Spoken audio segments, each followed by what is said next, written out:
Good morning, everyone in Cyberland. Welcome to the Faculty of Science and Technology virtual early orientation. We have a week of activities and today is day one. We have a packed schedule and we will start by asking our Dean, Professor Michael Taylor, to bid you welcome on behalf of the Faculty of Science and Technology. Good morning, everyone. It's such a pity that I can't see you face to face, but allow me to welcome you very much to, well, first of all, to the University of the West Indies. Welcome to the Faculty of Science and Technology. And allow me to offer you congratulations on reaching this point. You are at the point of beginning your tertiary education journey. You're doing so at a very complex time, as you would know, due to COVID. It adds many complexities for our country and certainly for tertiary education. It surely does complicate a lot of things. We're going to try to work through some of those complications and answer some of the questions I know you have. But for this very brief welcome, I really don't want to focus on the complications added by COVID. Rather, I want to say that notwithstanding COVID, there are some things that we really hope you will achieve as you go through your university career.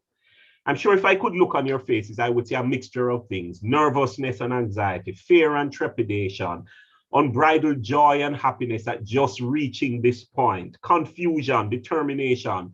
Some of you would even have a very calm look. Let me assure you that all of those things are normal. What I want to say to you, however, is really suggest that when I look on your faces or when I speak to you 3 to 4 years from now, when you are ending your university career, we hope that you will have some answers, a number of answers that you would reply to when I ask, how was it? So in a strange way, my charge to you at the beginning is to look towards the end, and let's make sure that you answer when asked, how was your university career, in some very specific ways. What do I mean? Well, first of all, I'm hoping that when you look at the very end of your university career, you will be able to answer when asked, how was it that I simply made the grade? I made the grade. So over the next 3, 4, for some of you even 5 years, you are going to be reading, as for this degree, is the terminology. What we're really saying is that it's going to take a lot of hard work. It's going to mean that you must come to attend the lectures, those online lectures, which are especially easy to miss. You must develop new study methods and habits. You must practice time management. It's going to require a lot of interaction because that's how learning takes place. Do this, and if you do this, you will make the grade. That grade may not be an A for everybody. For some, it may even be a C, but let's not make it an F, because you want to be able to say, by doing all of this, I made the grade. Still looking towards the end. When I ask you, how was it? I also want you to be able to say, I made the most of the opportunity. That's the second answer I would like you to give. Coming to university is an investment. It may be you making the investment. It may be your parents, your guardians, some person who has invested in your education. It costs a lot. The government has also invested a portion in your education. I do not want you, and certainly none of us here want you to take it for granted. So we want you to be able to say, I made the best use of the opportunity and the investment that has been made in this, in my education. And you will do so by doing some of the things that you need to do to make the grade. So second answer I want you to be able to give is, I made the most of the opportunity. Very quickly, the third answer I want you to be able to give is not only that I made the grade and I made the most of the opportunity, but that I made my mark. It is easy to come to university and simply go to lectures, get grades, and that's it.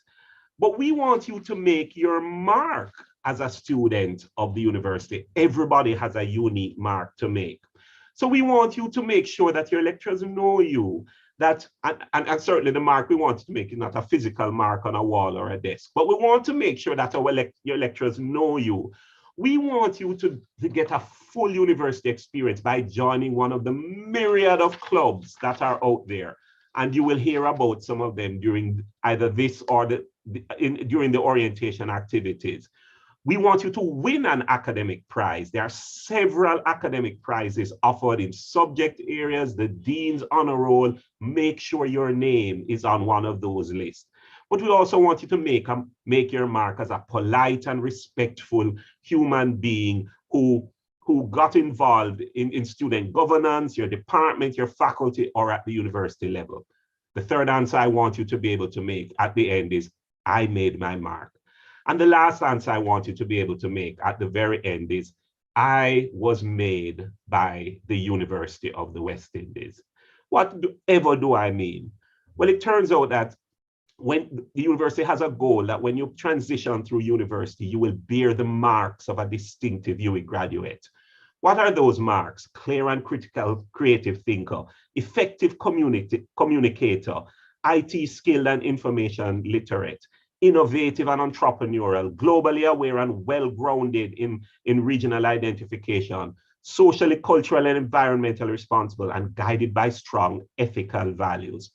If you go after making the grade, if you go after making the most of the opportunity, if you go after making your mark, you will be made by the UWI. Label us, answer me in 3, 4, 5 years that you were made by UWI. So let me end by saying then, it's the beginning, but already look to the end and make sure that you can say, I made the grade, I made the most of the opportunity, I made my mark, I was made by the UWI. At this point then, I want to introduce you to some of the people who are going to help you ensure that those answers are the answers you will give. Let me begin by saying that the faculty has a team of people at the deanship level. So we have 4 associate deans who will help you negotiate and traverse your university sojourn. The first person I think you have already met is the Associate Dean for Undergraduate Matters. She's Dr. Shireen James Williams, and I'm going to allow her to, in addition to waving, to just say one more phrase. You should get to know her very well. Welcome again to the Faculty of Science and Technology. I'm looking forward to meeting all of you either by email or eventually face-to-face. I am one of the persons in your one-stop shop at the Faculty of Science and Technology. Welcome. Great. You will find her at the faculty office most times. We also have an associate dean devoted to the student experience. It is critical for us that you have a great experience during those 4 years. For the upcoming academic year, it is Dr. Marvadine Singh Wilmot. I'm going to invite her to say something. Good morning, Pelicans and parents and guardians, friends of Pelicans who are with us. The FST Experience team is excited to take this journey with you. We are interested in the total you.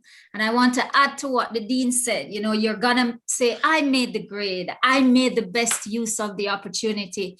I made my mark and I was made by the UWI. At the end of it all, we also want you to add on, and I had fun doing it. What an experience. So we're going to be working with you. We're going to be sharing with you. We're going to be supporting you. Come tomorrow at 10:45 a.m. We have a dedicated session to the total you and to sharing all that we have to offer to you. See you then. Great.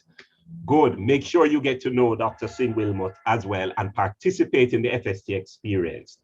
We also have an associate dean for postgraduate matters. In the course of the 4 to 5 years, you will begin to think of, some of you will begin to think about pursuing a postgraduate degree. Get to know him from now. He is Dr. Curtis Busby Earl. Good morning, everyone. Thank you, Prof. And welcome to the Faculty of Science and Technology. I too, like everyone else so far, hope that you enjoy your time here with us. And I look forward to seeing at least some of you when you decide to pursue some postgraduate studies. We look forward to welcoming you again to the Faculty of Science and Technology. So I'll see some of you in person, I'm sure, as the time progresses. and welcome again. Thank you. We have a fourth associate dean who is responsible for what we call external engagement. He interacts with all of the other entities that help to make the UE experience and the FST experience a great one. He is Dr. Andre Coy. Morning, everyone. I'd like to add my voice to the welcome that you've already received. I work with the faculty on external engagement, and for you, that largely means working with high schools. So we're going to ask that you work with us, volunteer as a part of our outreach activities to encourage your colleagues whom you've left behind in high school and those who you may not have met, but who will be interested in coming to the UE. We can share with them the wonderful time that you're having. You can share with them the experiences that you're having at the UE, and you can encourage them to make the UE their home for studies as well. Welcome. Great. So now you have met our four associate deans. You will also work closely with our heads of department. Allow me to introduce them to you now. I hope that you will give a little cheer when you hear the department that you will most likely be aligned with. I'll start with chemistry and introduce you to the head of chemistry, Dr. Donna Minot-Cates. Good morning, everyone. Welcome to the faculty, welcome to the university, and welcome to the Department of Chemistry. We're looking forward to seeing you in September, and we look forward to helping you to make your mark. Great. Some of you will be pursuing computing as your major area of focus. Meet Dr. Gunjan Mansingh. Good morning, everyone. Welcome to UE and especially to the Faculty of Science and Technology. And if you do choose computing as a discipline, remember it is not just a discipline for future, it is actually very much for the present. So we have very strong programs, and I would encourage you to really look at those programs. As an educator, I leave you with a piece of advice. Do what you really like doing and choose your subjects very carefully and where your passion is. And don't worry about grades. You know, when you follow excellence, success really follows. So all the best in making the right choices. Thank you very much. Some of you will be pursuing geography and geology. We don't have Dr. Donovan Campbell here, who is the head, but I think he is represented by Dr. Michael Byrne. Hi, good morning, everyone. Yes, my name is Dr. Michael Byrne. I am the Academic Coordinator in Geography, and on behalf of the Department of Geography and Geology and our Head of Department, Dr. Donovan Campbell, I welcome you all to the Department of Geography and Geology. We all know that the next 3 years will probably be among the most important of your lives. And we are not here only to challenge you academically, but we are also here to make it a rewarding and enjoyable experience for you. So we really look forward to seeing you, meeting each and every one of you over the next few months to few years. Welcome again. The life sciences will also captivate some of you. Can I introduce you to Dr. Dwight Robinson? Good morning, students. Good morning, parents. Good morning, colleagues. I want to take this opportunity to thank you very much for choosing first UWI Mona, and of course for choosing the Faculty of Science and Technology. And for those of you who will be doing the life sciences, I want to thank you very much for choosing life sciences. My team and I look forward to working with you to make sure you have a very successful university career and a very enjoyable one in life sciences. Thank you very much, and I wish you all the best. Thank you. You couldn't have missed the tree in Dr. Robinson's background. Some of you will be pursuing as your major focus of area of mathematics. And I want to introduce you to the head of math, Dr. Nagarani Panakala. Good morning, all. Welcome you to the University of West Indies and then to the Faculty of Science and Technology, and hello to all the students who are entering into the Department of Mathematics. And so we are welcoming you and wishing you to see and help you through your undergraduate journey. And I'm asking you to utilize the time during this orientation to have all your questions answered, and please make note of all the email addresses you have and the websites given, and utilize and try to contact. Our team is here to help you to answer all your questions. We are looking forward to see you in the campus face to face. Thank you so much. And then the sixth department is the Department of Physics. Please meet Professor Tanisha Stevenson. Good morning, ladies and gentlemen. Welcome to the University of the West Indies. Welcome to our Faculty of Science and Technology. And we look forward to welcoming you in the Department of Physics, where we hope to help you to develop your innovative and creative aptitudes. Later, we will introduce you to a suite of programs we have, some in partnership with medicine, some in partnership with management, and others with a pure physics or other applied physics flavor. Ladies and gentlemen, do well and welcome. Thank you so much. There is another department head who I would like to introduce you to, though really based in the Faculty of Medical Sciences. A lot of you will pursue biochemistry, and I want to introduce you to Professor Louboutin. Prof? Thank you, Dean Taylor. So welcome everybody.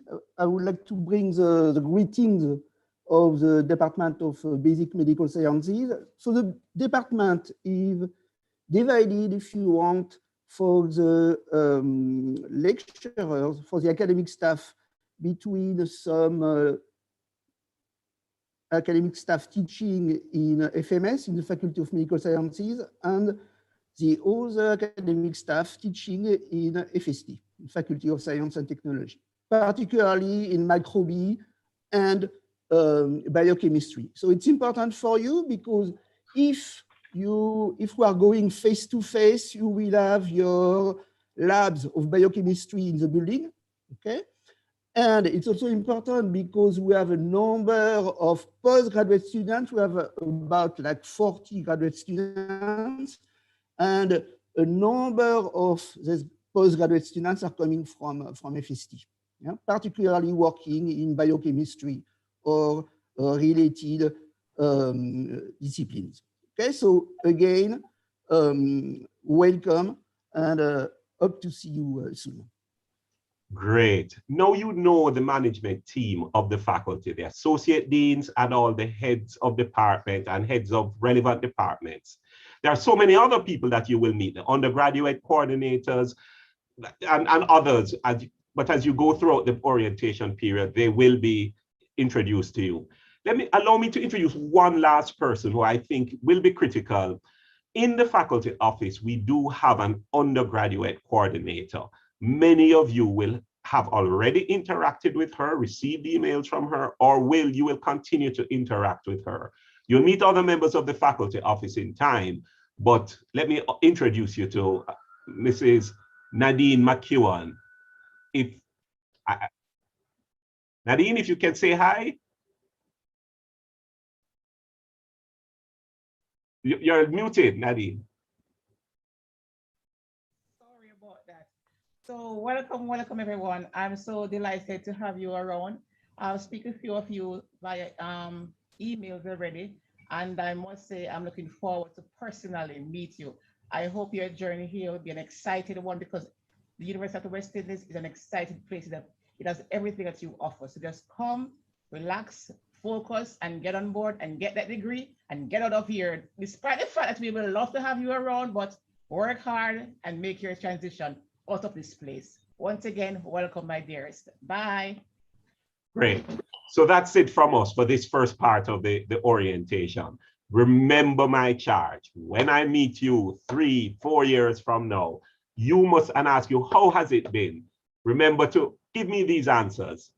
I made the grade. I made the most of the opportunity. I made my mark. I was made by the UWI. Back over to you, Dr. James Williams. Thank you very much, Professor Taylor. Thank you very much for your charge to our incoming students. And thank you very much to our heads of departments and our associate deans for their very encouraging words to our newly initiated. I'm going to share with everyone just quickly what the rest of the proceedings will be today. We have several things on our schedule. I should have shown this to you initially. And I neglected to do that. So let me just show that to you right away. So here, we've already had our welcome from Professor Taylor. We've met the associate deans, we've met the HODs, and I'm going to give you a presentation on your faculty and you, which will give you a little bit of information to get you started. We will also, right after my presentation, have Mr. George Mikulski from the Department of Language and Linguistics. He will speak with you about some very, very important matters on foundation courses 1014 and 1019, which are extremely important. You cannot get through the doors of graduation without these courses. And so we've put them on this day so that it will be fresh for you in your minds this morning. We will have a break around 10:30 for 15 minutes. And then at 10:45, we will return with the introductions from each of our departments. And just to let you know, when we meet, our departments will be in alphabetical order, and they will talk to you about their programs. They will give you some information about their activities this week and the individual departmental sessions. 2 sessions are on today, individual departmental sessions. I know some of you have some exams this week, and we've tried to rearrange our schedule to accommodate this, but do remember that we will have you'll have sessions. These are also recorded, and we will have another full orientation session like this one again in the first week of September. So not to worry, you will get everything, and what you don't get, try and email us, and we will be able to communicate with you. So I'm gonna just jump right into my presentation for you. And but before I do that, I want to introduce to you some of the staff members in the faculty office. So let's get this Zoom running again.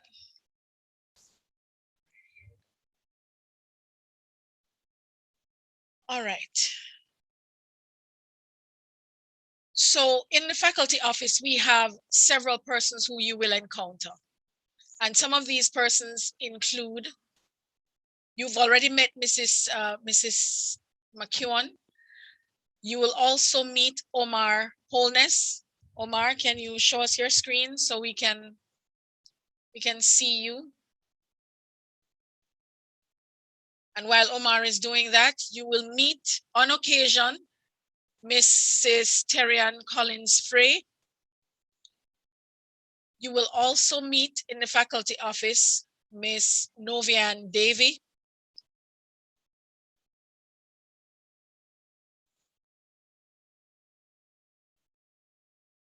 Are people coming up? I'm not sure.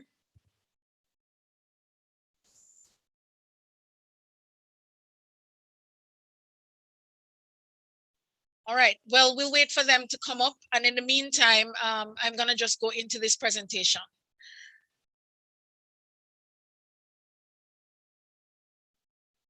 All right, so first things first, I'm showing you this image of people shaking hands. And the reason I'm doing that is because I want you to appreciate that this is a partnership. We welcome you into the faculty, and we want us to work together towards your ultimate goal. This goal is for you to obtain your degree and to move on to become a part of the knowledge economy. And we are happy that you've chosen the University of the West Indies Faculty of Science and Technology for your place to shine. Now, a lot of the information that I will give you will kickstart you on this journey, and it will assist you in moving very quickly into all of the things that you need to. For this week, there are several presentations from all departments. We have presentations tomorrow from the student experience, and we also have presentations on Thursday afternoon for those persons who want to transfer to medicine, for those persons who are interested in media and communications, for those persons interested in education, and for those persons who are interested in courses in the Faculty of Science and Technology as minors or just individual courses. There's a lot of information that we will have to give you. We have also on Friday where you will meet the library. Personnel from the library will give you a presentation and a virtual tour. And then you have Friday afternoon to fun and frolic with the Guild of Students and our clubs and societies. We hope that we will be able to, in the Faculty of Science and Technology, help to develop you in becoming the you that you want to be. So without further ado, let me just tell you a little bit about the university. So you're at the Mona campus, and without COVID, you'd be physically at the Mona campus and you'd be able to see the majesty and beauty of the campus. We also have campuses in Cave Hill, Barbados. We have the open campus, which is available in 16 countries.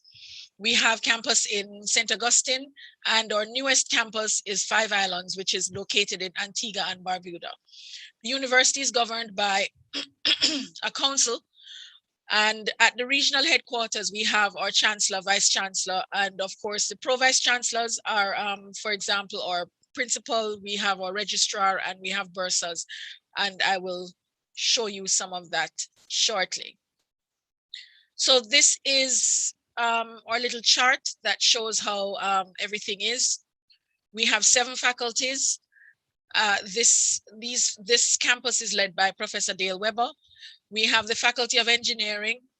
We have our faculty. We have the Faculty of Humanities and Education, Social Sciences, Medical Sciences, Law, and our newest faculty is Sport. And you can familiarize yourself with this information. We will have the presentation available for you shortly after I'm through with this.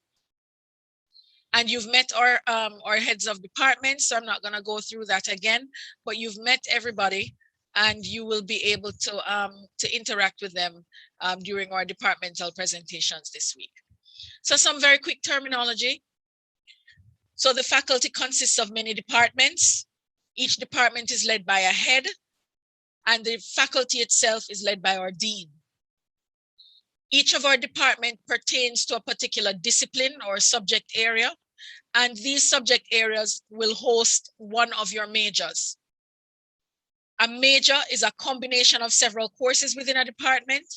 You can also, if you like, do a minor, and that minor can be within the faculty, or it can be from any faculty across the campus. And a minor would be a smaller combination of courses within a department. Credits refer to the number of points, if you may say, if we may call it that, awarded for each course. And you will find as you go through that you have courses that are 2 credits, 3 credits, 4 credits, 6 credits, and I believe in biochemistry, there are some 8 credits courses. A course consists of several parts. It can consist of lectures, labs, and tutorials. A semester consists of 13 weeks in which you will do your course or courses, and there are limits to how many courses you can do, and we will look at that in a minute. And of course, your lecturer is the academic staff that teaches that course. And your lecturers are assisted by postgraduate demonstrators, tutors, instructors, lab technicians, lab technologists. All of these persons work together to make your program enjoyable, interesting, and educational. GPA or grade point average. Well, of course, you know that you can achieve as high a GPA as you work for. And this is the excellence that we expect of you. We want you to work very hard, work to the best of your ability, so that at the end of the day, you can have the class of degree that you want. So just to give you a quick idea, looking at the grade point average, first class honors range from 3.6 to 4.3. And we would love if you could maintain this, but I know that not everyone can work as hard, but we want you to work hard and we will work with you to get you to these points. And anytime you feel you have an issue or a problem, just find us in the faculty office, find your academic coordinators, your undergraduate coordinators, and we will help you through. And of course, at the lower end of the scale is a pass degree with 2.0 to 2.49. We want for you all to obtain the highest honor. And I want you to know that GPAs below 2 are very problematic because 2 is the minimum for you to actually graduate. So in this first year, get started on the right footing so that you can get to all the places you need to get to easily. Some sources of information. You will interact a lot. Some of you already have been interacting with the faculty website. You also will interact with your undergraduate coordinators. You will interface with our registration and information guide, the registration booklet, and the undergraduate handbook, all of which are on the faculty webpage. And if you go to the faculty webpage, because I know you've seen that flyer and you've clicked on it to register and you've clicked on it to access the YouTube channel, we have social media pages that have the links there. And at the bottom left-hand corner of the screen, you will find all the handbooks. You will also find there a degree plan. And that degree plan helps you to organize your entire degree. So you can put in all the courses from your program. So download it so that this week, as you go through your conversations with your departments, that you can start to input the courses and the number of credits so that you have a plan. You want to have a roadmap towards your degree, and the degree plan assists you in doing that. Right now, things are a little restricted on campus, but I'm sure if you phone ahead, you might be able to talk with somebody, but interact with your departmental offices. Even though we are not able to walk in as we usually do, phone calls do work. Email access is also available. They will give you all of that information during the departmental session. Your academic advisors are available, the dean's office, all the persons I listed out, and you will, for the most part, interact with myself and Mrs. McEwen, Miss Davy, and Mr. Holness regarding any of your registration or student matters. There are brochures that are available. And of course, I did mention our notice or social media pages. Our undergraduate coordinators, we have staff student liaison committees in each department. We have the health center. Office of Student Financing is a very, very important place that you need to visit their website and familiarize yourself with all the scholarships and bursaries available. We have the Student Administrative Services. This is SAS, and you will become intimately involved with SAS. SAS is what you will engage with to register. It's what you will engage with to know what how to apply for your majors. Everything that you will do, even checking your financial clearance, will be done via SAS.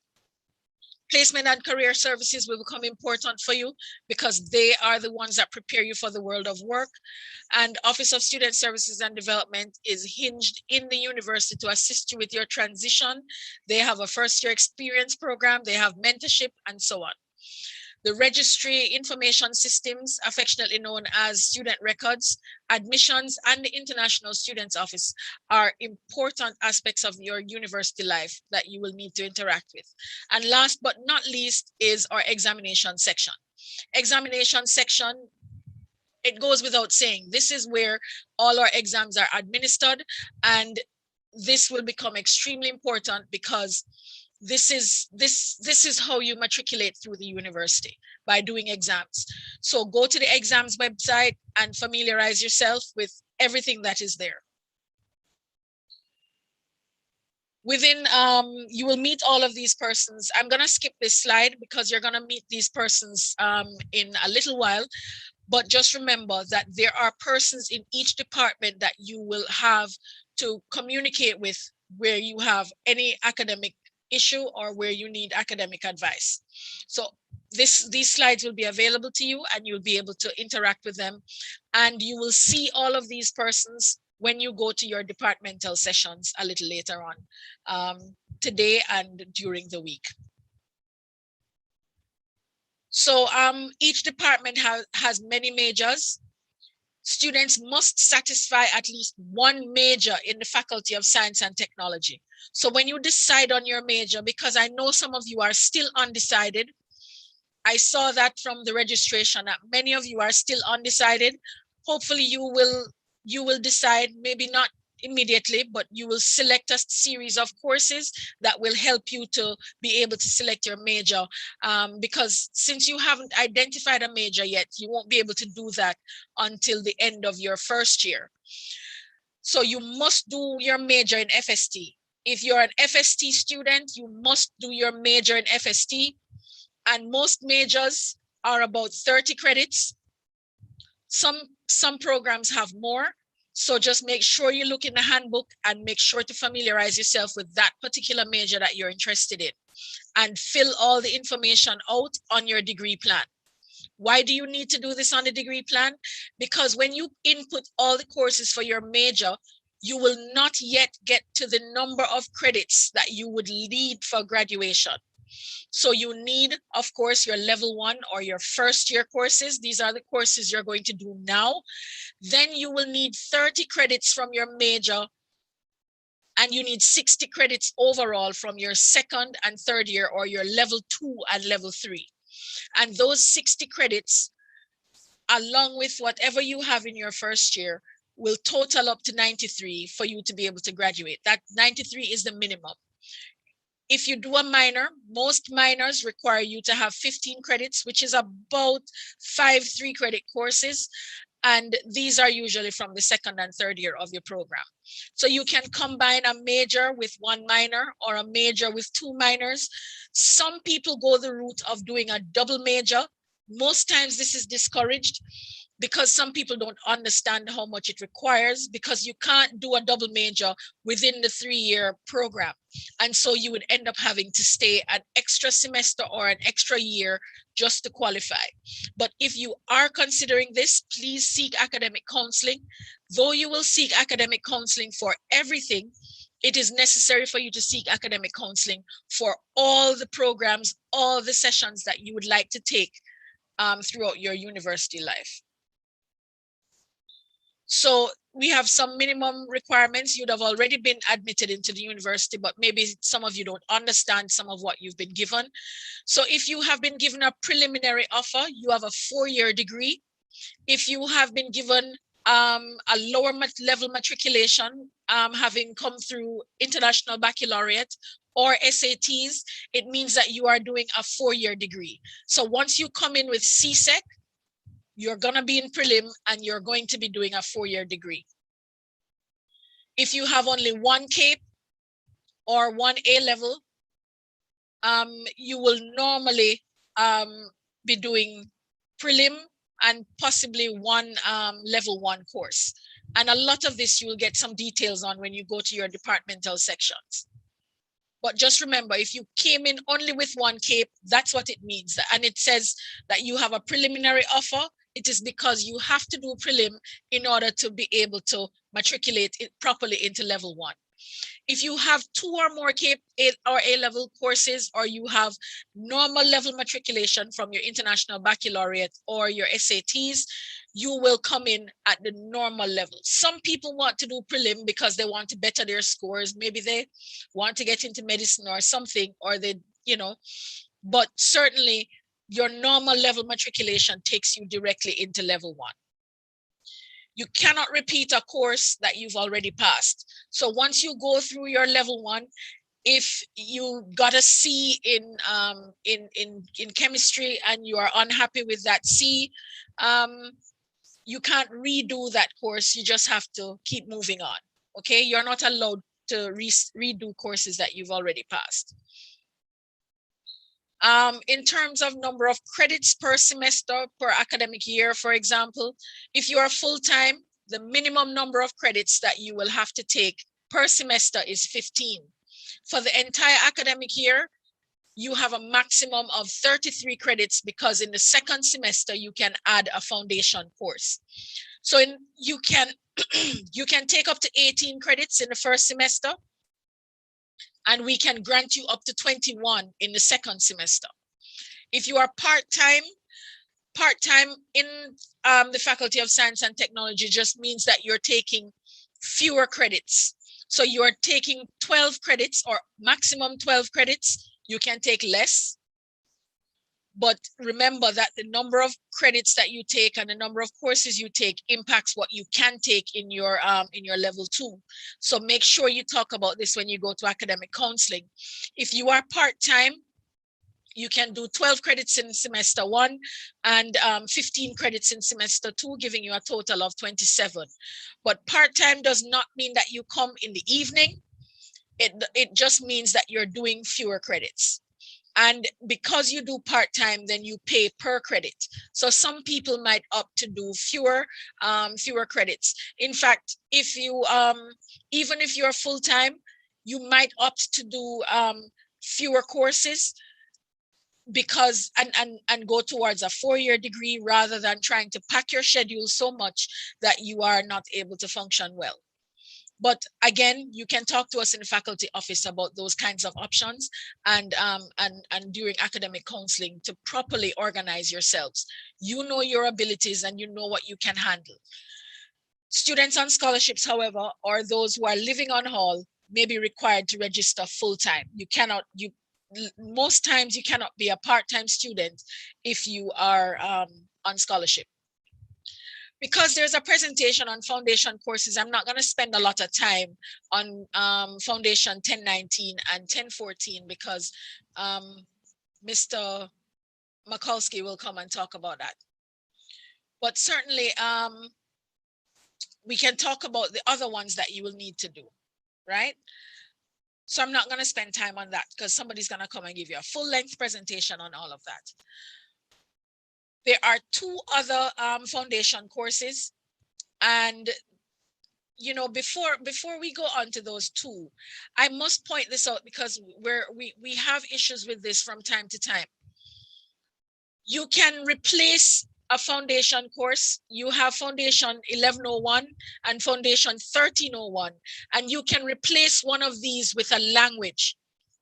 Now, some people end up, for example, doing Spanish, and they like Spanish, and they end up doing level 1 Spanish, then level 2 Spanish, then level 3 Spanish. And then when they're ready to graduate, they want to use this Spanish as their foundation course. As it says here, it must be at the student's proficiency or competence. For it to be foundation, it must be foundation. It must be something that you only do to get a foundation. So it must be only at level 1. So if you choose to continue on with Spanish or Portuguese or Korean or whatever it is that you want to do, then you must do one of the foundation courses because you cannot substitute it by doing several of those courses throughout the various levels. I hope that is understood. If not, we can go through it again. So how many credits do you need? I think we went through this. You need a total of 93. 3 foundation courses give you 9 credits. Levels 2 and 3 for your advanced credits, the courses that are important for your major, 60 of those credits minimum.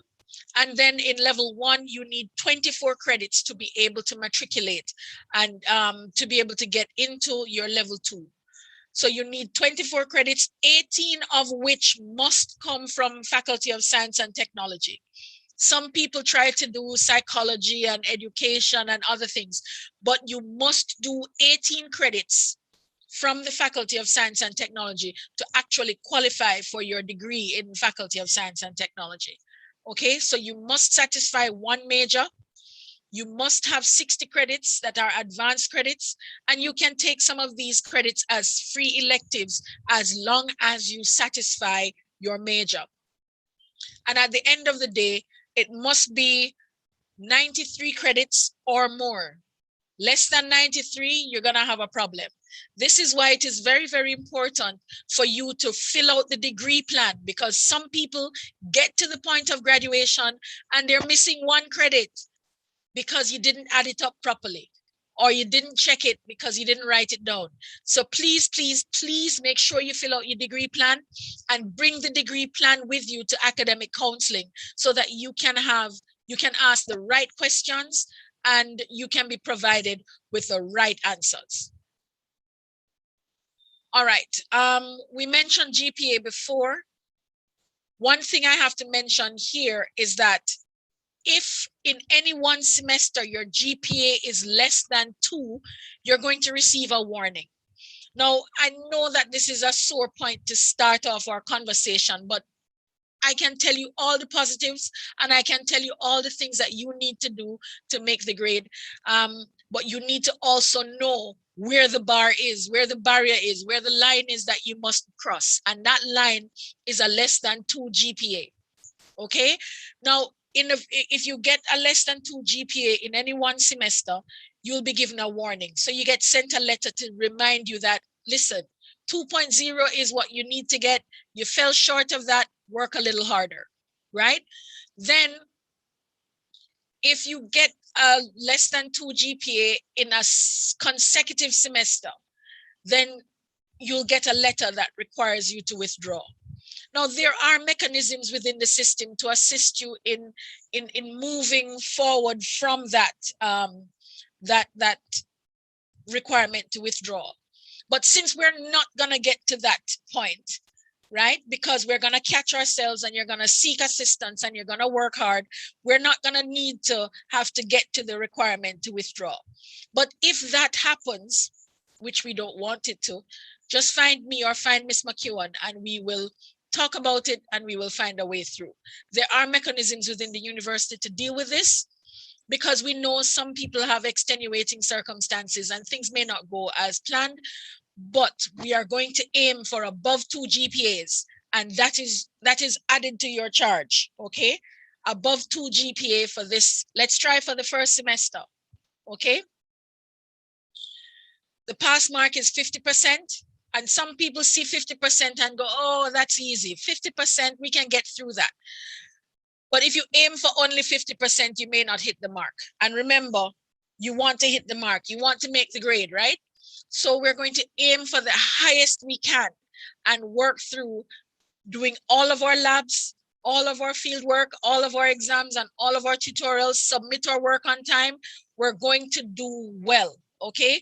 A lot of this is self-directed because you're now in university. There's no teacher requiring or asking you if you finish your work. Chances are nobody will ask you. You'll just get a deadline for which to submit your work. And if you miss that deadline, well, you're heading towards a less than 2 GPA, and we don't want that, right? So let us work hard and work at getting all the required pieces of work in. You will need to pass all the components of a course to be able to pass the course, okay? And I just spoke about the warnings and the withdrawal, so we won't go through that. We have study skills workshops, and we will host 2 for each semester. And since we're online mostly, it will be recorded and you can access it as many times as you wish. And I'm reminded here that you cannot graduate with a GPA of less than 2. And remember, this is university. We don't have certificates of participation, so you must aim for a GPA greater than 2 so that we can award your degree and you can be on your way to become part of the knowledge economy. Now, this is another sore point that I have to mention: cheating and plagiarism. Now, some people think because we are online that, you know, everything or anything goes. So I have to mention that cheating and plagiarism is a serious offense, or are serious offenses within the university system. You cannot and should not cheat. You should not plagiarize. And I have documents in these links here that gives you all the information you will need on plagiarism and on the university assessment regulations. It also gives you all the punishments. Let me not say punishment, let me say penalties. Because punishment sounds like we're dishing it out to you, but a penalty is what you earn by doing the absolute wrong thing. So, of course, these penalties range from fines, and you can lose your grade. So you can lose the grade for that course. You can lose the grade for all of your courses for a semester. You can lose your grade for all of your courses for an academic year, or you can be expelled from the university. if you lose your grade, and most times when you participate in cheating or in plagiarism, this can go on, well, not can, it goes on your permanent record. So you get a notation on your transcript, and that notation tells the world, anybody who sees your transcript, that you were dishonest. Can you imagine, as an actuary, this dishonesty is like a big blot on your transcript, that as soon as somebody opens up your transcript and looks at it, it sees this EI, and there's a description of what the EI means, and it follows you everywhere. You can't erase it. It doesn't go anywhere. Because remember that your transcript is not created by you, but by the university and sent to whichever institution requires it. And this EI remains on your record for as long as you and your record lives. So when students are caught cheating, whether face-to-face or online examinations or coursework, there are very serious penalties. And I implore you, be honest and do not do crazy things, and do not get caught in any web of deceit that will cause you to lose your degree or to lose what you have worked very hard for. Do not risk it. So when you get this presentation, you will get these 2 PDF documents. Please read through them. Whether you read through them or not, the rules still apply, and you will still get caught, and you will still be penalized, and this penalty will remain on your permanent record. So let's talk for a couple of minutes about registration. Registration is a self-directed process, and we have a registration guide. We have a document that assists you in putting this together.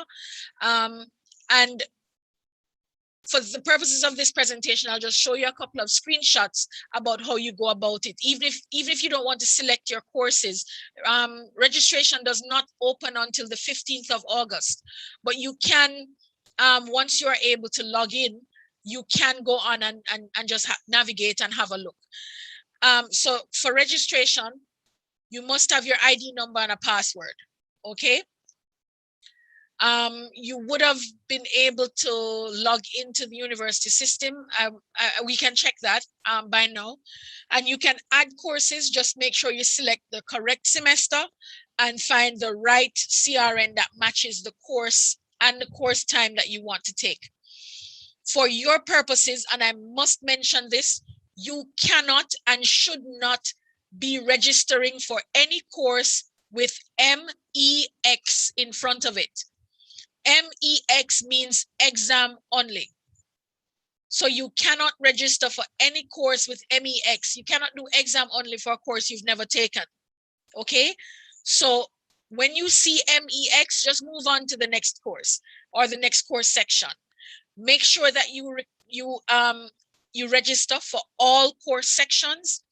The course sections, for example, when you go to academic counseling, it will tell you that you need a tutorial, you need lectures, and you need labs. Make sure that you are registering for all the sections. If you don't select all the sections, your registration will not be complete and you will not see anything on your record. These are 2 places you can go to. You can either go to current students, or you can go to student administrative system, which is SAS, and each of these will take you to the portal that will assist you in your registration. When you get there, you will log in, and once you log in, you will, well, of course, to log in, you will put in your username and password, which is your ID number and a password. Once you do that, you will get taken to here.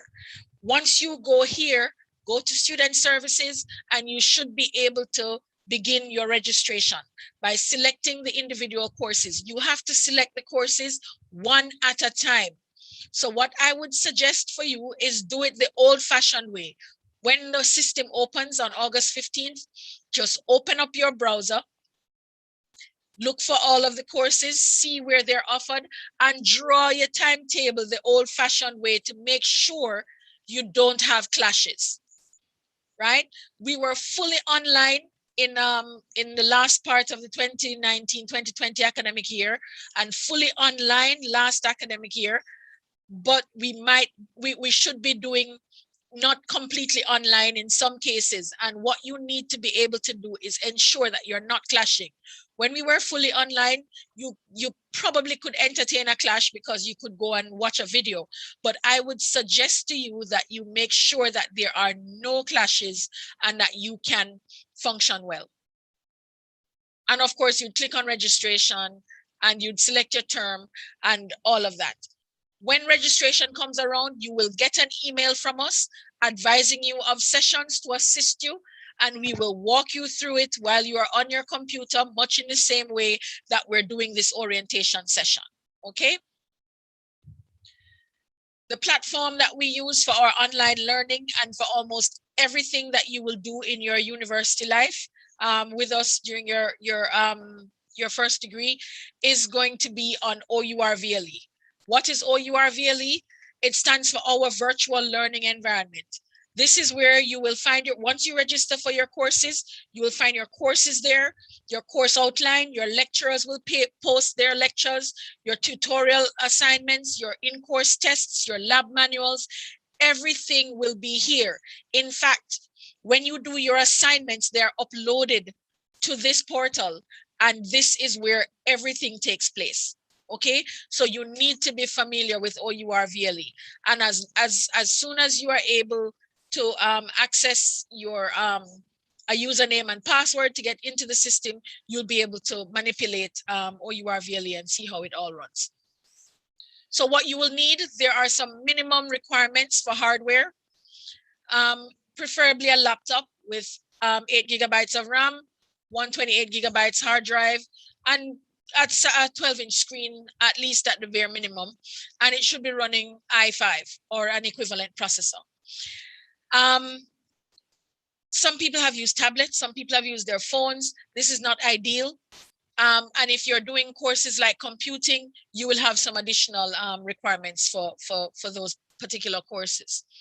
In terms of software, the university offers you Office 365. So once you're able to get an email and so on set up, within the university system, you can register for this and have that on your system, and it comes with storage. And also there are other software that is freeware offered within the university that you just need to contact our information technology service to be able to get all of that. And in terms of connectivity, the minimum speed that you will need to connect is going to be 2 megabits down and 1 megabits per second up. Now, what I didn't mention is that within OUR-VLE, once we have online learning, we use something called Blackboard Collaborate. And Blackboard is a little finicky when it comes to your internet speeds. So at some point, we will introduce you to Blackboard and you'll be able to test it out to see how it all works. But now we have your email addresses. Since you registered with us, we will be able to let you know when those little training sessions are available. There are also some videos, they should be on our faculty website, with how to navigate both OUR-VLE and Blackboard Collaborate and how to get yourself started, okay? So when you go into OUR-VLE, of course, to access it, you will access it from the university webpage, and you can access that through current students portal, or you can just go to the search and just type in OUR-VLE and it will come up and you would log in. And the login is the same as you would have logged into SAS, right? So there you have it, current students or OUR-VLE. You click on those, you would log in, and once you log in, you will see all of your courses once you are registered. And you also will get a university email address. You just need to contact MITS once you are registered. You can go onto the university webpage and let me see if it's here. You should be able to go to current students and be able to contact MITS, and they will be able to assist you in the setting up of your email. All right. In order to access your email, same thing. Everything starts from the university webpage. Just click on email, and you have a My UE email. Once you click on that, you should be able to get cracking, okay? These are some additional tidbits in terms of your logging in and how to navigate your email segments. Okay. So if you want to defer for the year, because I have to tell you this, I don't want you to defer, but sometimes some things happen and you have to. There are some deadlines. I think the end of September is when deferrals will close. So if you have any problems at all, please contact me as soon as possible. As soon as possible, you contact me and let me know what the issue is. And so we can work with admissions to have you organized, okay? But remember that you can defer. Deferral is the only option you have because you're an incoming student. And if you have to defer, we must do it before the end of September, okay? I know you won't remember everything. I can see from the YouTube that there's a lot of activity going on, but what you need to do is to check all the slides when we send them onto the faculty webpage, and we will send you an email to let you know when that happens. Get information from the dean's office or your departmental offices and attend academic counseling this week. You cannot miss the academic counseling. You must attend the academic counseling or you are going to be a little lost, okay? And that's it from me for now. If there are any questions in the chat that maybe or moderators can send to me, then I can answer them, and we can get everybody on the same page. So we have a couple of minutes before our colleagues from language and linguistics and philosophy join us. So are there any questions that I might need to address, or if there are any items from my colleagues that we might have missed that we want to just jump in and share, that would be okay. We have about 6 minutes.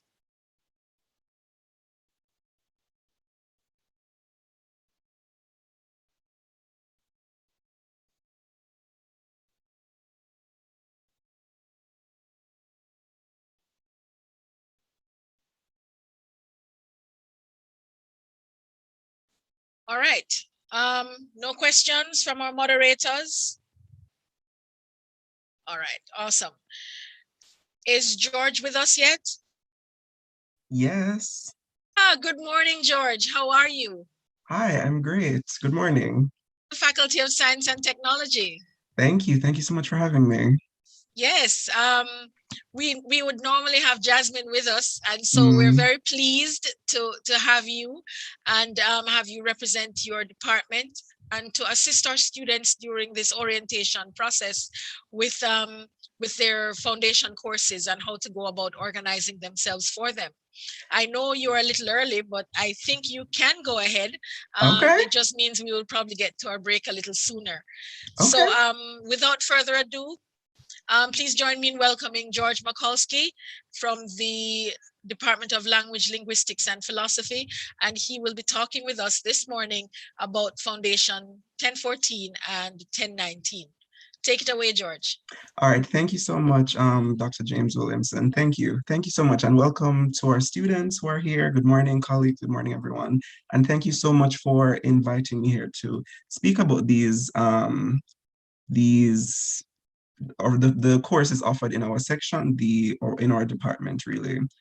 Let me just, sorry, just 1 second here. Let me just load my presentation up and then we can go. So essentially what I'll be speaking to you all about today is our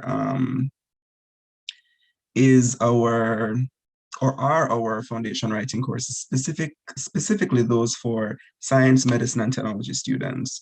So you will be hearing today a bit about 1014. And all right, so the presentation isn't going. Okay, we'll just go with this. So I'll be speaking today about Found 1014, Critical Reading and Writing in Science and Technology and the Medical Sciences, as well as Found 1019, which is the year-long course, 6-credit course, Critical Reading and Writing in the Disciplines. So I want to start off by just sort of speaking to our sort of the ethos part of, well, the ethos of our course, really, which is in line with the university's vision and mission, which is kind of detailed in its articulation of what is seen as the distinctive or the particular University of the West Indies graduate. And a part of that, the first thing that's listed here is that we strive to facilitate and to, at the end of our program, have critical and creative thinkers, effective communicators, persons who are innovative, entrepreneurial, globally and regionally aware, guided by strong ethical values. So all of that is important, and that helps to shape our writing courses, right? Both, well, all our courses really, but particularly our foundation writing courses. So in our writing courses, what we focus on is academic language and academic language proficiency. So academic language really has to do with communicating complex ideas, higher order thinking processes, and some abstract concepts. And of course, academic language is shaped around using language, in this case, or in our case, the English language, to articulate those ideas. And proficiency really has to do with how it is that one is able to maneuver that type of language specific to different genres of writing. So in sciences, medicine, and technology, it's important that scientific writing, well, that's what we focus on in Found 1014. It's something that is what is highlighted. I'm sorry, George. Can you click on presentation view? Am I doing something that I shouldn't? What am I doing? If it's problematic when you do it, then you can just go to slideshow. Slideshow. Why am I not seeing it? Up over here, all the way. Design, transition, animation, slideshow. Oh, there we go. Oh, I see what the issue is. Not terribly familiar with Zoom here. A bit more used to Blackboard. All right, something is blocking my. Well, come all the way down to the bottom of your screen then, where you can change the size of your, and then you can click on, there's a little, like a board. If it's problematic, we can leave it, but it's gonna be tiny for the students to see it. All right, but tell me what to do and I'll do my best to get to it.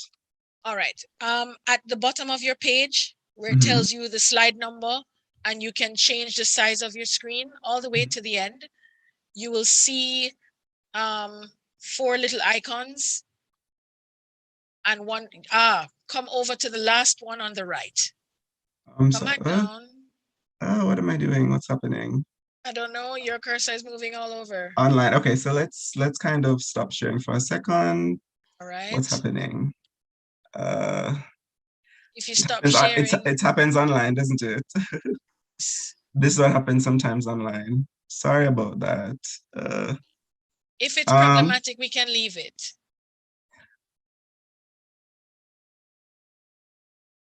All right, I think I have it there. Okay. Is that better? No, no, I think we have all of your slides on one. All right, let's just do it the way you can. Click on this on the slide you want to start with, and let's go ahead. Okay, I'm so sorry, but unfortunately, online sometimes this does happen. Just go across to the last one. You clicked on that one with 4 little bits. Then there's one that looks like an open book. Click on the one beside it. That one. Yeah. Okay. Okay, there we go. Great. Okay. So should I just continue, or should I maybe start over from where I was, or start over from the beginning? From where you were. I think there you go. Okay. Yeah. All right. So yes, I was speaking about academic language. I'm so sorry about that. Thank you so much for your help, though, Dr. James Williamson. Thank you so much. Sorry about that, students, and for those of us listening on. Yes, I was speaking about the sort of the distinctive UE student that we're trying to. It's at the core of us, of what we think about when developing the particular writing courses, and or focus on trying to develop academic language proficiency. Specifically, Found 1014, which is the writing course dedicated to students in sciences, medicine, technology, that 3-credit semester-long course. It is meant to be, of course, for students in the faculties, science and technology, as well as the medical sciences, and also the Faculty of Engineering. To qualify for the course, you need to have a grade 1 or 2 in Cape Communication Studies, or your grade 1 in CXC, CSEC, English language, or a level 1 or a pass in the English language proficiency test. So this is for Phone 1014. There's also another writing course that some persons might end up taking, and this is Phone 1019, which is critical reading and writing in the disciplines, which is a 6-credit course. So for this, so if you don't meet the requirements for 1014, the semester-long 3-credit course, you would take the year-long 6-credit course, Phone 1019. And this would be applicable to persons who don't qualify for Phone 1014 and who have sat the English language proficiency test and received a level 2, right? So it's important, even if you're thinking that you don't qualify for 1014, that, oh, I might need to take 1019, it's important that you still sit the ELPT. And if you receive a level 2, that would mean that you would need to take the Phone 1019 writing course, which is a year-long writing course. And it's important that you take the ELPT first. You do have to take it, and then based on how you do in that particular test, English language proficiency test, that would dictate whether or not it is that you qualify for Phone 1014 or Phone 1019, which is the year-long writing course. In semester 1, we do have some priority groups, yes, and these kind of have to do with how schedules are set up or tend to be set up. So radiography students, nursing students, pharmacy students, and physiotherapy students are oftentimes the focus just because of how their schedules are set up. Also students who are final year students needing to graduate, or students who are unable to sit in their second semester for reasons such as clinicals or clinical rotations. In some cases, Phone 1014 or Phone 1019 perhaps are prerequisites for other writing courses at level 2. So that's something that is taken into consideration. But for all of the students, you still can request an override and still try to or see if you can register for the course. You can get in contact with our coordinator. I'll get to her information in a moment. But it's important that when you're registering that you think about timeliness, so trying to get to register as early as possible to see what's available and to see that you are able to get into the stream that you want to and all of that. And just a note here that if you are requesting an override request to join the course, if you don't fall into any of the priority groups here for the first semester, but you still are needing to sit the course, you do have the ability to request an override, and it's generally asked, or it's suggested that you include an email address or general contact information in your request, so that if the coordinator needs to get in contact with you for whatever reason, there is a point of contact there. So an email address would be sufficient, right? Moving on to semester 2. So we mentioned some of the priority groups in term 1 or semester 1. In semester 2, a bit more open, but still it's generally suggested that you try and do your foundation writing course year 1, year 2, whatever your major is. And it's foundational in the sense that it helps you to navigate your other courses. You'll have to be writing in your other courses. There's some critical processes that you will be undertaking in your other courses that are helped by Phone 1014 or Phone 1019, right? And it's always good to try and register as early as possible once you've gotten your schedules, and to see, okay, what stream do I need to be in, what day, what time works best for me. Those kinds of things are always important so that you get a time and a day that works for you.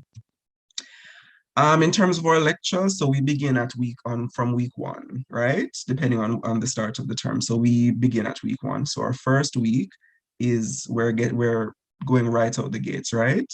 So your first week, you will have a lecture, you'll have also a seminar. So the way our course is set up for Phone 1014, it's a bit different for 1019, is that you have both a lecture and a 2-hour seminar every week, and you're required to attend both, right?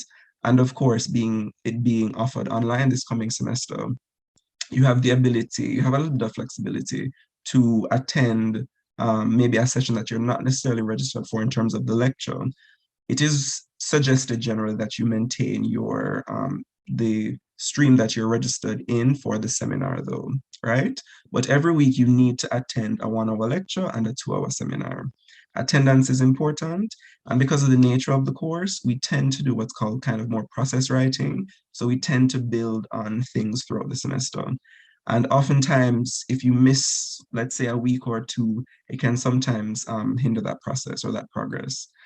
But as much as it's possible, attendance is heavily suggested. You should be attending your classes, both the lectures and the seminars every week. And we do require, as much as is possible, that a minimum of 75% of the seminars are attended. And that's coming from the university's regulations on attendance. The assessment for the course is all by coursework.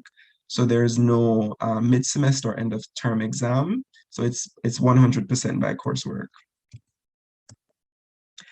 In terms of accessing the classes, so to get access to your classes online, you would, once you register on SAS, you would have access to the course container on our VLE, and you'll be able to go into the course container. There will be a section dedicated to Blackboard that will get you into the section that has the different streams, days and times listed, and you'd select the class time and tutor that you are registered for to get into that course room. And you do have access to that course room 15 to 30 minutes before the actual scheduled start of the session. So if it's your first day, for example, and you're trying to figure out, okay, how do I get here? Where is it? How do I get in? You do have a few minutes before the start of the class to do that, to be able to get into the virtual room. A note here on UWE-Link sessions. So UWE-Link is the university's database that allows you to access, well, to navigate and to access the online offerings, the reference material that the library has on offer. So it acts as a database, both as a database and as an access point. And I believe a part of your orientation is an address by the librarian, I believe. So they'll be able to kind of give you some more information about the university systems and databases and all of that. But it's suggested that for 1014, you're going to be engaging with reference material, and UWE-Link is the means by which you're going to be able to navigate that reference material, right? So it's important that you attend one of the UWE-Link sessions, typically held near to the beginning of the semester, but also we have a session during our course, actually embedded in the course, where we have a presentation by the librarian specifically for topics that you might be working with throughout in the semester or in terms of your research papers for the course and all of that. But it's important that you attend the session. There's one, I believe, at the beginning of the term, but there's also one that we have in the middle of our semester as a part of the course schedule itself. A note here on not postponing Found 1019 or Found 1014, whichever course it is that you end up taking, the writing course. It's important that you really try and do it as soon as possible, right? The first reason is, well, you do have some second and third year courses that have 1014 as a prerequisite, right? So it's important for you to get into those courses, you're going to need to have passed 1014 to be able to do that. So it's important that you don't postpone it. It's also important that you don't leave it until the end. So you're looking to graduate, and in that final academic year, that's when you're saying, okay, I need to do 1014. It's a foundational writing course. So it's really meant to benefit you throughout your academic career at the university. So it's important that you sit it as early as possible to be able to acquire some of those skills that you can transfer to your other courses to really get the full benefit, right? And you don't want to be waiting until the end to really trying to get into something that really is meant to help you throughout your university career. It's also important to bear in mind that during your tenure as a student, typically as the years progress, the workload gets a bit heavier throughout the various disciplines that you would be a part of. So it's important to bear that in mind, and the writing course is time consuming. Well, it is, it's all coursework. It can, take a bit of time to get through every every week and to get through the term with. So it's important that you don't leave it until the end, that you really get to it as soon as you possibly can. In terms of contact information, so if you're having questions or concerns, you can reach out to Ms. Jasmine Lawrence. As was mentioned earlier, she's the coordinator for Phone 1014. Her information is there.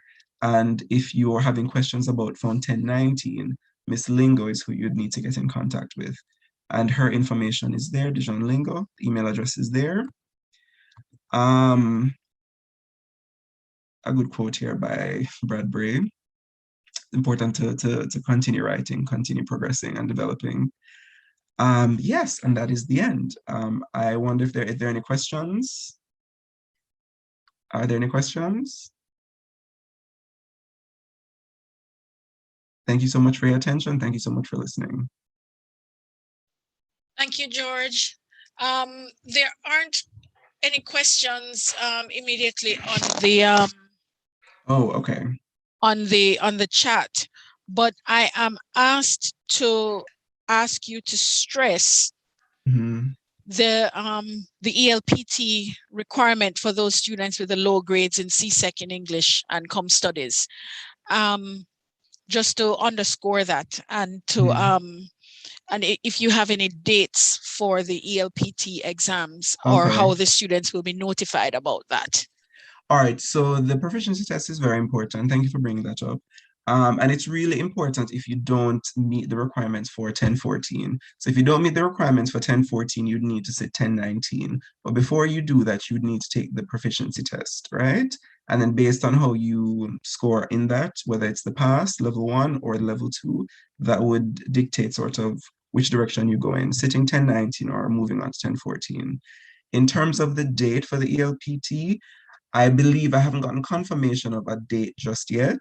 I believe there are plans for a sitting in August, but the Department of Language, Linguistics and Philosophy normally sends around notices, both digitally and, well, they're posted typically on the notice boards as well, but there tend to be notices sent out electronically.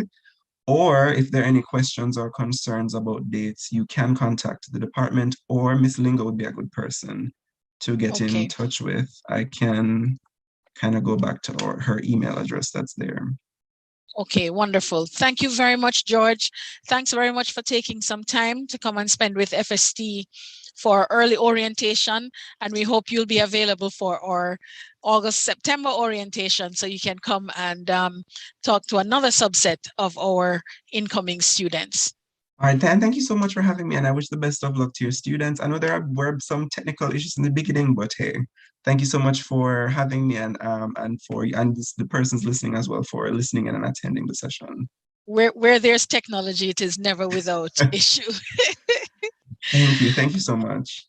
Yes, thank you. I'm also told to remind persons about, well, to actually bring up our online modality for the coming academic year. Now, I know we're on the button of 10:30. I'm gonna ask Dr. Minot Cates, I'm gonna ask my colleagues from physics, and I'm gonna ask my colleagues from biochemistry to just plug in immediately what their first year, what fraction of their first year or entirety will be online. But first, let me just jump in here to just let you know that for the Department of Life Sciences, all level 1 labs, that means first year labs, all of the labs that you will be doing this academic year will be, hold on, let me see, make sure that I'm saying what I'm supposed to say, will be online. So all of our life sciences level 1 labs will be online. Okay, so that's something very, very important. Life sciences labs will be online for your first year. Okay, Dr. Minot Cates, you wanna give us 30 seconds? Good morning again. I didn't realize you would have been calling on me, Dr. I'm so sorry, I didn't plan to, but you know, That's okay. Nice to see you. That's okay. Chemistry is inherently a practical subject, and we cannot do chemistry unless we are doing it face to face. So students, we will be welcoming you in the preliminary and the introductory chemistry labs starting in week 1. We will be doing a mix of virtual and face-to-face, and so the coordinators for those courses will give you the timetable so you will know which weeks you will come in face-to-face and which ones you will be online. But you will be doing face-to-face labs. All lectures and tutorials, though, will be online. Thank you, Dr. Manna-Kate. Do we have our colleagues from physics? Physics, you want to tell us anything? Hi, Dr. Carr. Hi, everybody. Good morning. Our prelim and first year courses, the labs will be online. Thank you very, very much. Can I have my colleagues from, where are we now? We had physics, biochemistry. Okay. Good morning, everyone, and welcome if you're planning to do biochemistry. I'm not sure if you're able to see me. Are you hearing me? Yeah, we're hearing you. You look a little hazy, but we can make you. There you go. We can see you now. Sorry, maybe it's the lighting behind me. Okay, good morning again, all our students. For biochemistry, we'll be having our first level courses. The labs, most of the labs will be online. A few might be most of them face-to-face, and a few might be online. With the lectures and the tutorials, they'll be all online. So we have a few labs that will be also online, just a few for first year. Awesome. So this brings us to the close of our morning session. Okay, preliminary chemistry may have some face-to-face tutorial streams, but there will be some online tutorial streams. So you will get some more details on that as the week progresses. And remember, we have your email addresses. Having you registered. If you didn't register and somebody just sent you a link or reminded you that we were having this, please go to the faculty website and just register so that we can get your email address, so we can send you any updates and send you any details on what's coming up. Now we're at 10:34. We're gonna convene again at 10:45. So we have a break of about 10 minutes. So I'm gonna ask you to use the restroom, drink some water, have a coffee, grab a cup of tea, drink some juice, and come back for 10:45, where we will have our presentations from our departments, and you will get to be introduced to all the sections, programs, and majors that you might want to engage with. So see you in 10 minutes, and thanks very much for a productive morning so far.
Welcome back.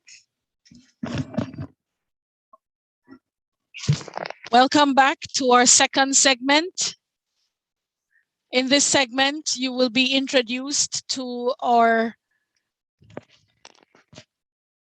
undergraduate coordinators from our various departments. Let me get my list up.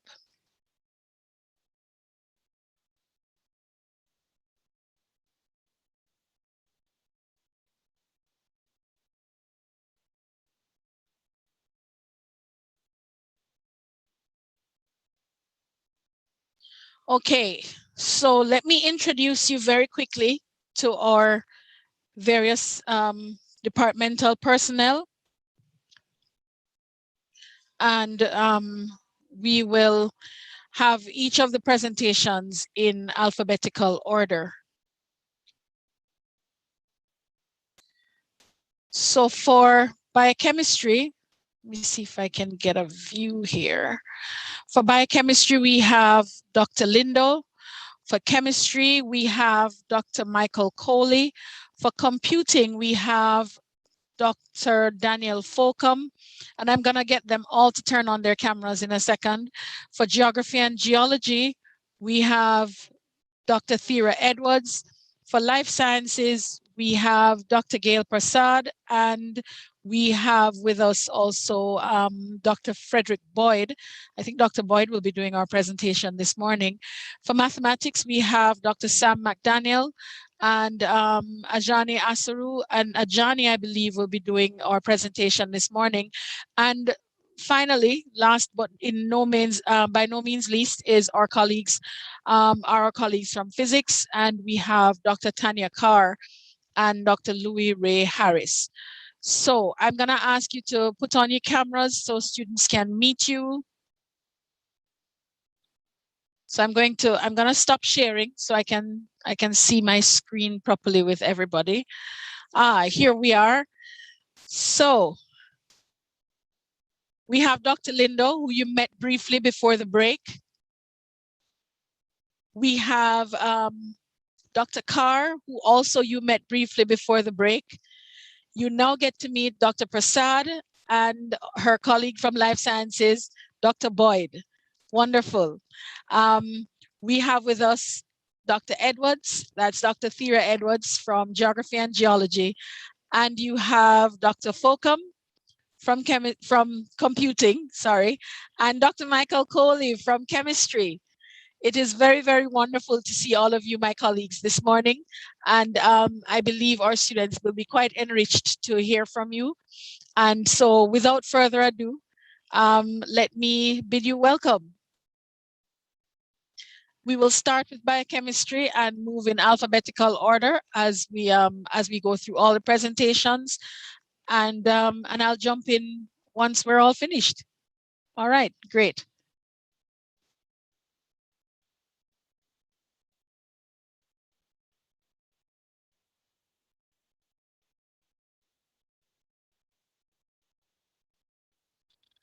All right, so go ahead, Dr. Lindo, you're on the floor.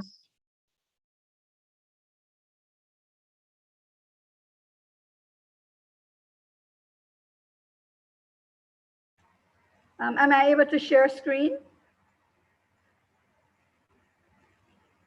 Dr. James Williamson, am I able to share screen? Yes, ma'am, you should be able to. Please go ahead. All right, one sec.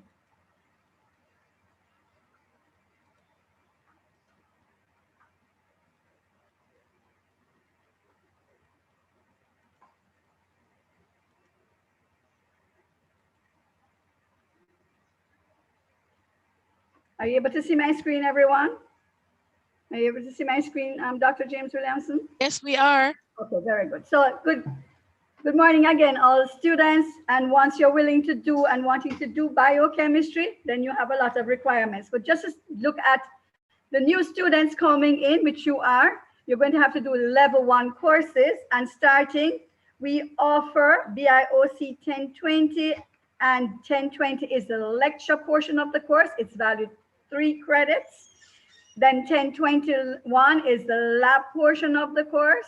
And we offer MICR 1010. Again, this is the lecture portion of the course, which is worth 3 credits. And again, the lab portion, which is 10-11, worth 2 credits. So notice that it is a total of, here we have 10 credits.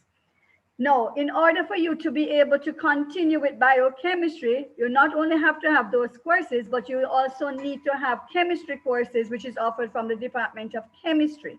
It used to be called Chem 1901, but they have now split this course, which was a 6-credit course, into 3-credit courses, and it is now called Chem. The course codes are, so you look for the course codes, Chem 1810, 1811, and 1820. Notice 1811 is the lab portion of the course, and it's worth 2 credits, whereas the lecture portion is worth 3 credits. Again, we ask that, no, sorry, it's 3 credits for their lab portion. I'm sorry, 3 credits. So we ask that you remember that their labs are also going to be face-to-face. So we have our labs also face-to-face. We may have 1 or 2 labs from biochemistry that will be online.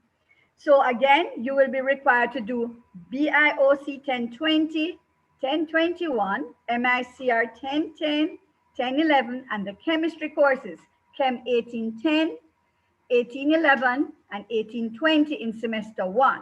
For semester 2, it will be Chem 1910, 1911, which is the lab portion, and 1920.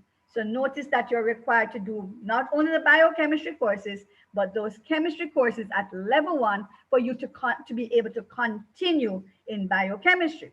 Now, let me just explain something. You're not going to be able to do all of that in 1 semester. So you notice we have in semester 1 all 4 biochemistry courses. If you want to start out by doing just BIOC 1020 and 1021 along with the chemistry semester 1 courses, then that is okay. Or if you want to mix the BIOC with MICR 1010, you can mix it any way you want because they're all offered in both semesters, semester 1 and semester 2. Hope I'm making that clear. So moving on, remember you will be required to also do a foundation course. And so you'll have a foundation course, which you can probably start to do either in semester 1 or you could leave it in semester 2.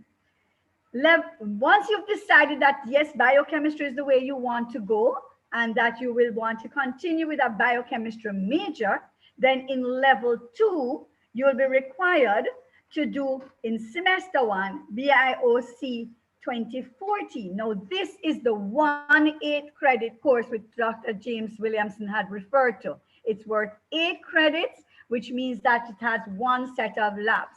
And you're not doing that this year. Remember, that is when you move on into level 2. Level 2 and level 3 are what we call your advanced years. The second semester of level 2, you'll be doing BIOL 2312 and then MICR 2211. Each of those courses, each one is valued at 4 credits. So that's where you get your 8 credits again, just as similar to semester 1, which is a straight 8-credit course. Semester 2, you will have your 8-credit courses. Now, remember, in level 2, which you're not doing now because you're just first-year students, level 2, those courses the labs are all joined in with the lectures. They are not separate, so they're all together. We have not separated the lab components from the lecture components. For level 3 courses, this is when you're going on to your final year, advanced year. Levels 2 and 3, your advanced year. So for level 3 is when you decide what major you want to take part in. Do you want a biochemistry major? Do you want a biotechnology major? Do you want a microB major? Or do you want a molecular biology major?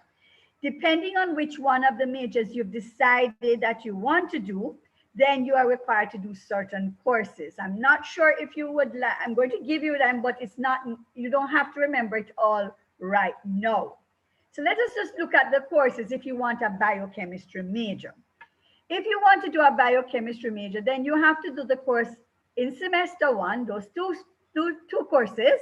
Again, they're all valued at 4 credits. And again, for our level 3 courses, the labs are all joined with the lectures. We have not separated labs from lectures. BIOL 3312 and BIOC 3013. Those are the courses. If you look at the right-hand side, you can see the name of the courses and what they represent, okay?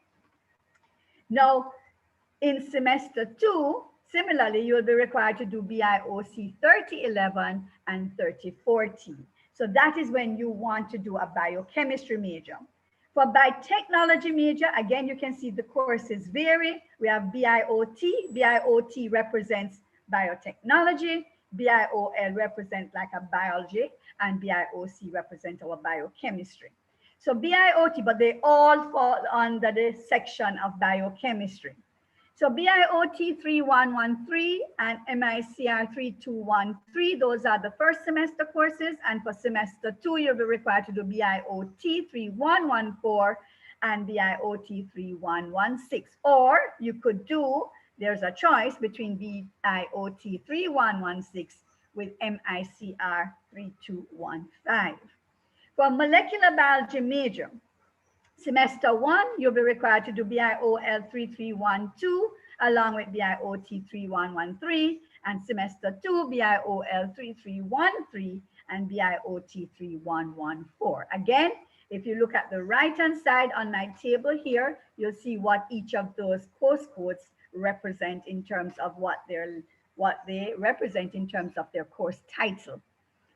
Now, the hardest one of the 4, students might tell you, is that it's the microbiology major, because we ask for some additional courses besides the biochemistry courses. We ask for some courses that are offered in life sciences. So you're required to do a statistics course, and this statistics course can be offered either from maths or from social sciences. And you're required to do life science courses, BIOL 3404 and 3406, virology and parasitology. In semester 1, the biochemistry courses are MICR 3213 and MICR 3214. Notice MICR stands for the microbiology aspects of our courses. In semester 2, MICR 3215 and MICR 3216. So that's when you want to do a microbiology major. Now, I always tell students, if you're going to be a very weak student and you're not making it, it's best not to select the microbiology major if you're having issues with any of the other courses like in life sciences.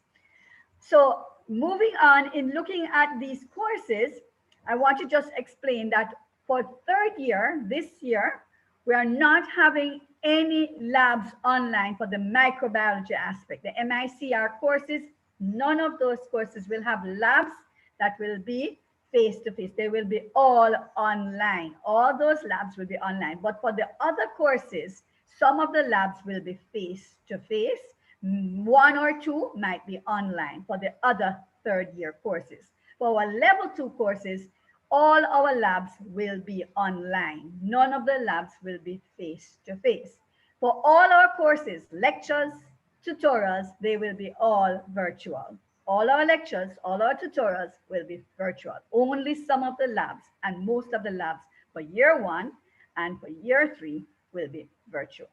So I hope that's clear for you all, and I hope you all enjoy your biochemistry experience. I just want to make something also very clear. Biochemistry also falls under the Faculty of Medical Sciences, as was explained by our head of department, Prof. Louverton. And so we serve Faculty of Science and Technology in this way by providing this major of biochemistry, microbiology, molecular biology, and biotechnology. So if you have any questions, you can direct them to me and Dr. Lisa Lindo, the undergraduate coordinator and the head of the section biochemistry. Thanks again, everyone, and it's nice meeting you all, and hopefully we'll be able to see each other when you come for the lab.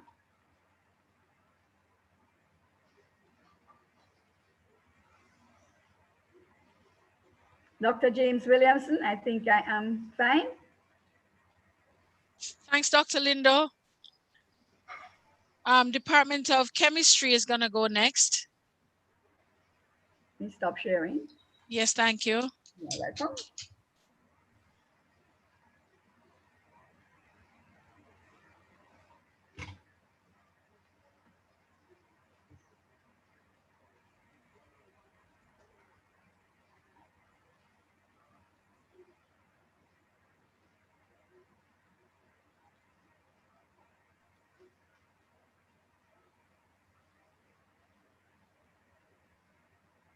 Okay, good morning. I hope you're hearing me well. Yes, we are. Great. And let me take this opportunity to welcome all our new students or new potential students to the Faculty of Science and Technology, and in particular, to welcome you to the Department of Chemistry. We think the Department of Chemistry is a wonderful place from which to build your future.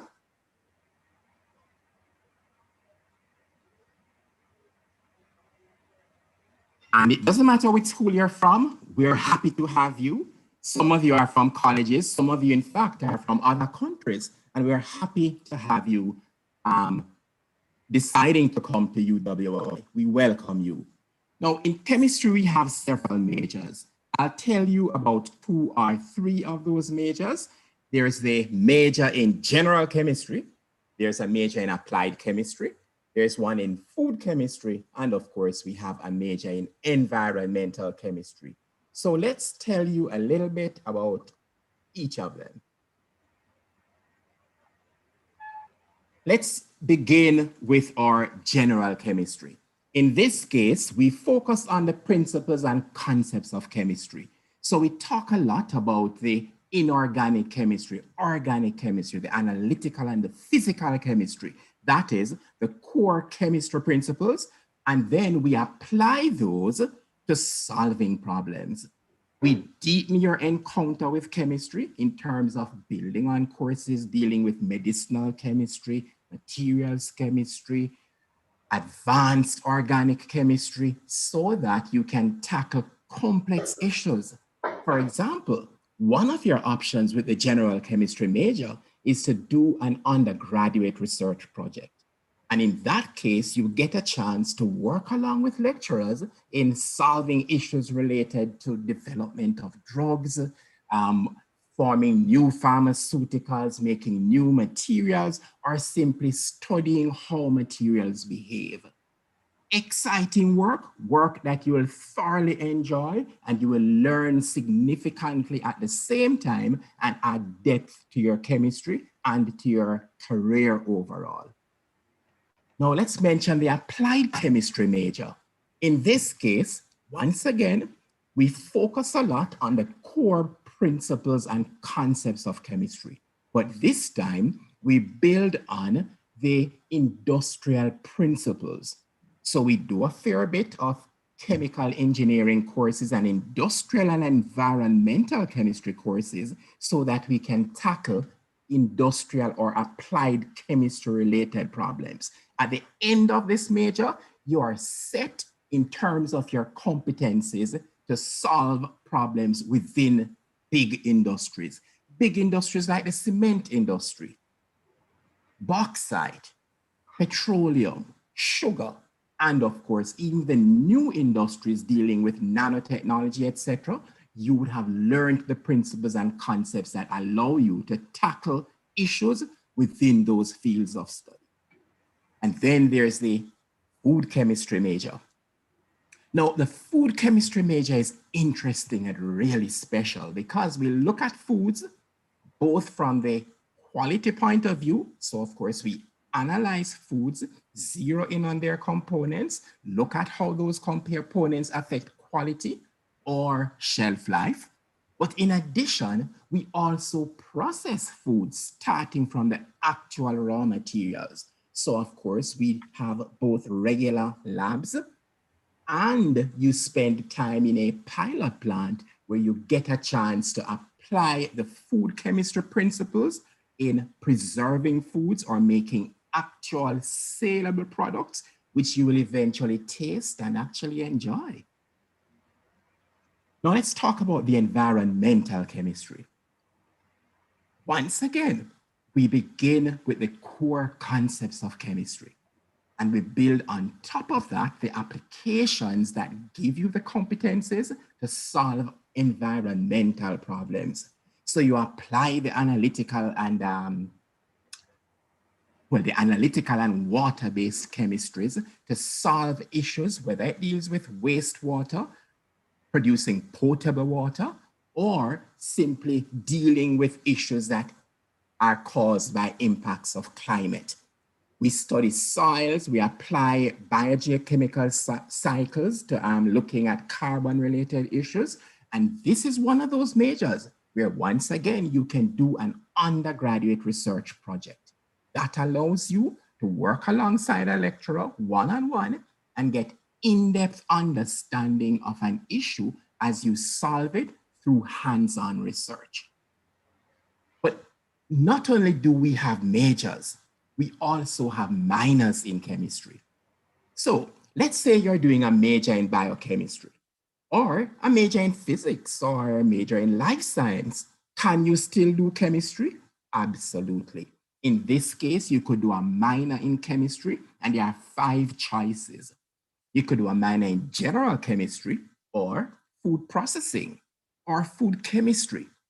You could do a minor in industrial chemistry, or environmental chemistry. So even if you're not majoring in chemistry, you can still have a full and complete experience in chemistry through doing a minor. And in this case, you do fewer courses in the particular specialization, but the minor would enhance the major that you are pursuing. We also have some standalone bachelor's degrees in chemistry, and there are 4 interesting ones. You could do a BSc in special chemistry, and that involves chemistry, and more interesting chemistry. In this case, you absolutely will do an undergraduate research project. You will solve an interesting problem and get first-hand experience at in-depth research. But maybe your interest is in teaching chemistry. And in that case, you could do a degree, chemistry with education, and hence you'd cover all the key principles of chemistry, as well as those interesting principles of education, and hence be a competent teacher at several different levels. But maybe your interest is with being a manager in a chemical or technical environment. And we also have a program exactly for that. This allows you to do all the key courses in chemistry, as well as the important management-related courses that will give you the competence to perform as a manager within a chemical or technical environment. We have a degree in occupational safety and health as well. And in that case, you tackle safety and environmental issues, as well as health-related issues. So that's occupational, environmental safety and health, a standalone bachelor's program. As you see, we offer a host of courses. All of them are interesting, but the ones that we will really zero in on in this particular case are the level 1 courses, the introductory courses, and of course the preliminary courses. Let's talk about them briefly. For the introductory courses, you are required to have units of CAPE, that is both CAPE 1 and 2, or if not, maybe 1 unit of CAPE, as well as your awaiting grades that will come out later this year. Maybe you have qualifications from other colleges or universities. Once your transcript is available, we will evaluate and let you know exactly which course is right for you. But if you have the CAPE qualifications, you go on to do the introductory chemistry, that is level 1 chemistry. In semester 1, Chem 1810 and 1820, those are our lecture courses. And you do the lab course, which is a 2-credit Chem 1811. But what do you do in second semester? Similar courses, Chem 1910 and 1920, and you go on to also do the Chem 1911, which is the lab course. For the lecture-based courses, always remember to register for lectures and tutorials. But just in case you're coming in with CSEC chemistry only, we have courses for you as well. In this case, what do you register for? Chem 901 in first semester and Chem 902 in second semester. Do you require any math for chemistry? Well, you are only required to do math if you're doing a major in chemistry. But the math that you're required to do, very, very, very manageable. In fact, there are courses that you will enjoy and not just enjoy. There are courses in which you will be very successful. Any 2 level 1 math courses will qualify you alongside the chemistry courses for that major in chemistry. Math, nothing to be afraid of. You will thoroughly enjoy the course. Now, how are our labs organized? Yes, you do a lab, but our lab sessions are only 4 hours. We have labs every day, Monday to Saturday, but guess what? You only attend 1 single lab course. And that lab session will allow you to build the competencies that you need. Now, if the labs were really difficult, someone with a broken leg would not attend. But no one decides to miss labs because our students enjoy the labs, they build a lot of skills, and of course, at the end, they do extremely well. There are lots of facilities available within the department. We are not able to tell you about them all now, but yes, you can actually get a chance to be doing an internship in one of the 20 or so companies that participate with us. We do have research opportunities. You get a chance to work with our really sophisticated equipment, or you may participate in competitions or courses or research opportunities abroad. We also have a chemical society for students, and students enjoy that. Do we take care of our most outstanding participants or most outstanding Q students? Absolutely. We have a chemistry honors society, and we have expanded the chemistry honors society to include all students who wish to enter. You simply need to get the required performances and you will be included. What are the career options? There are simply too many for me to discuss in this short forum. But remember, you have careers in medicine. You can go on to do forensic science or material science or food processing, or you could work in the heavy industry.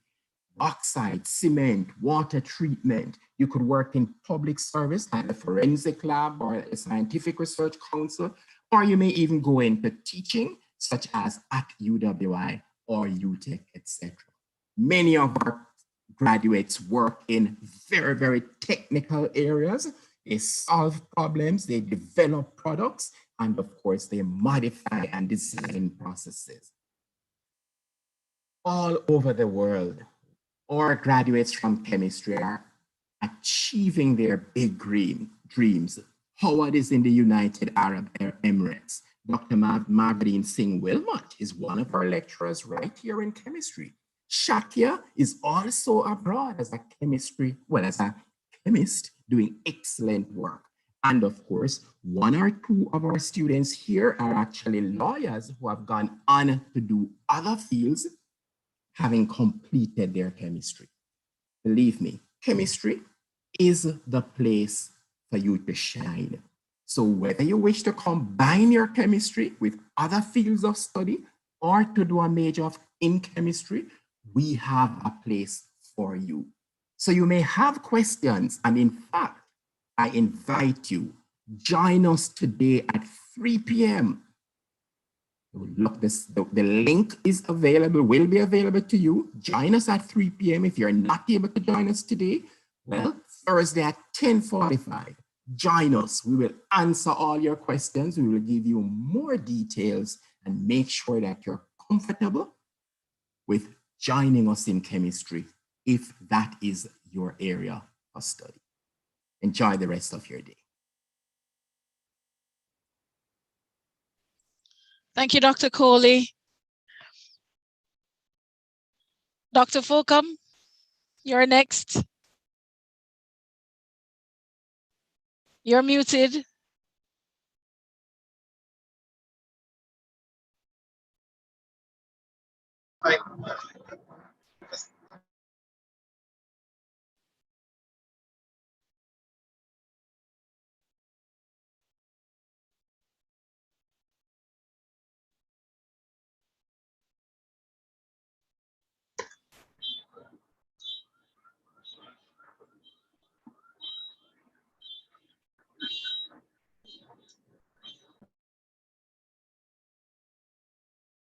Sorry, there's a lot of background noise. It's a helicopter just.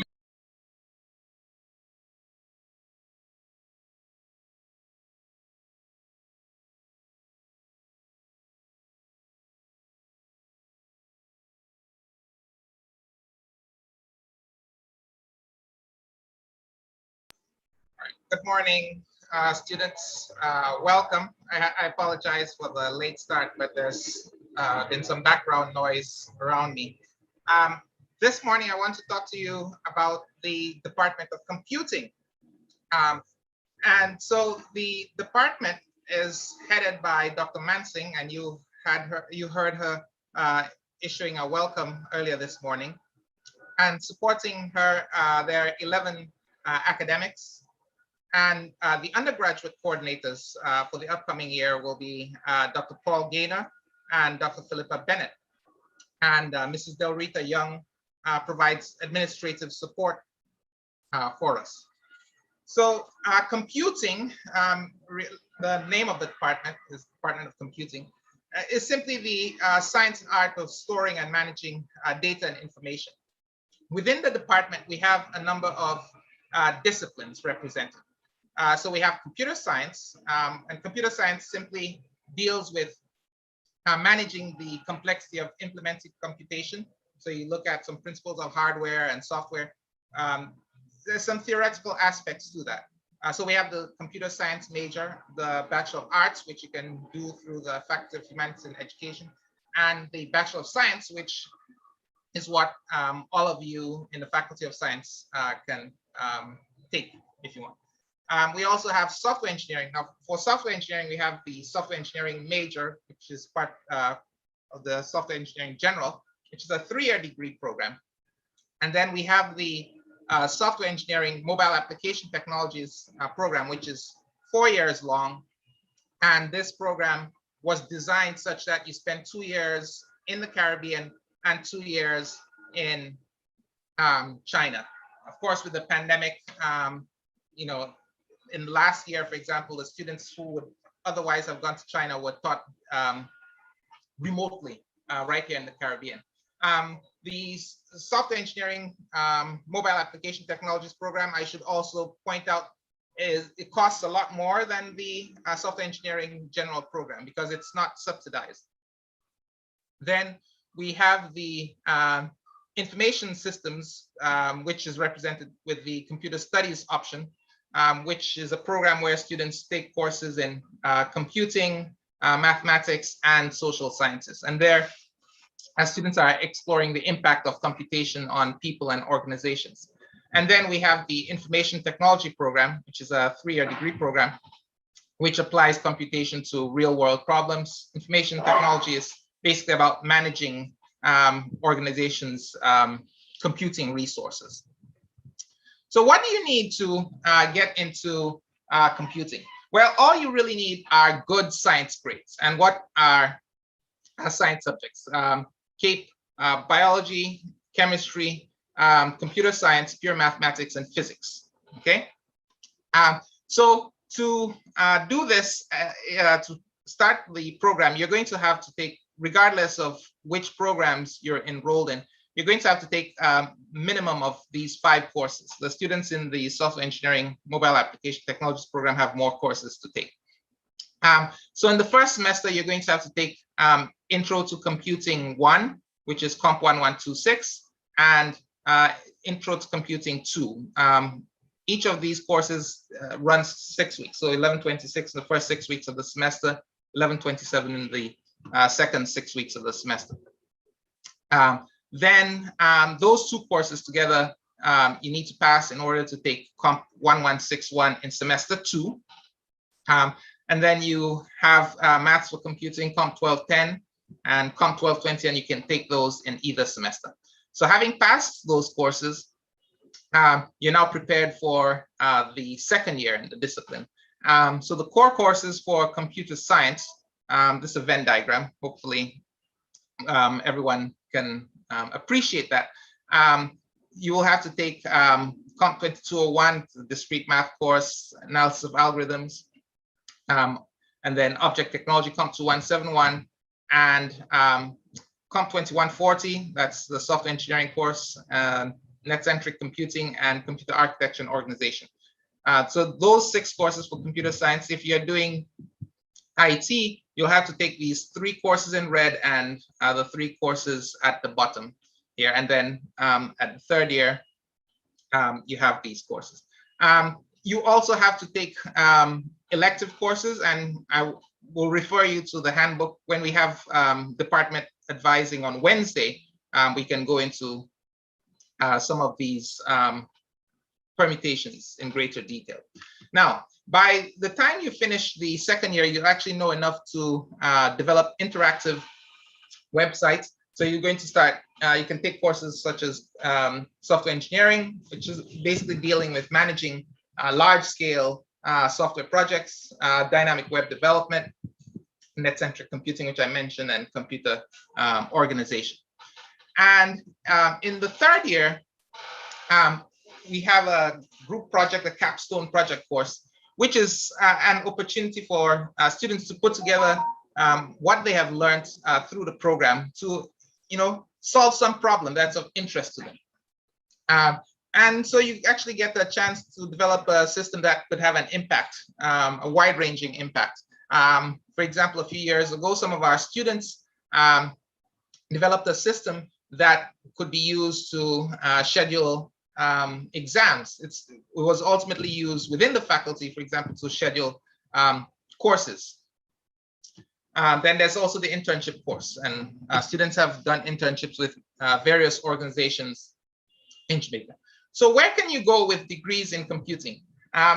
As you can see with the pandemic, computing jobs are in demand. So you can work as software developers or engineers working on in telecommunication service development. For example, we have students working for Huawei. You can work as web developers or programmers and analysts for different organizations or networking. Right, the sky's the limit. The students, in many of the large, many of computing alumni, that is, in many of the large Jamaican companies, and they're doing good work. So when you finish, you have the chance to start a career of being a, either a computer scientist, a software engineering, or an IT professional. And we've had, as I mentioned, students find positions with leading Jamaican companies, but also international companies. So students with at Google, Apple, Goldman Sachs has hired 2 of our students for full-time roles, and we have a student doing an internship with them this summer, NCB, and there are many others. You can also become a lecturer or a researcher or entrepreneurs. Now, in terms of extracurricular activities, we have the Computing Society, which is a club that meets on Thursday afternoons through the semester.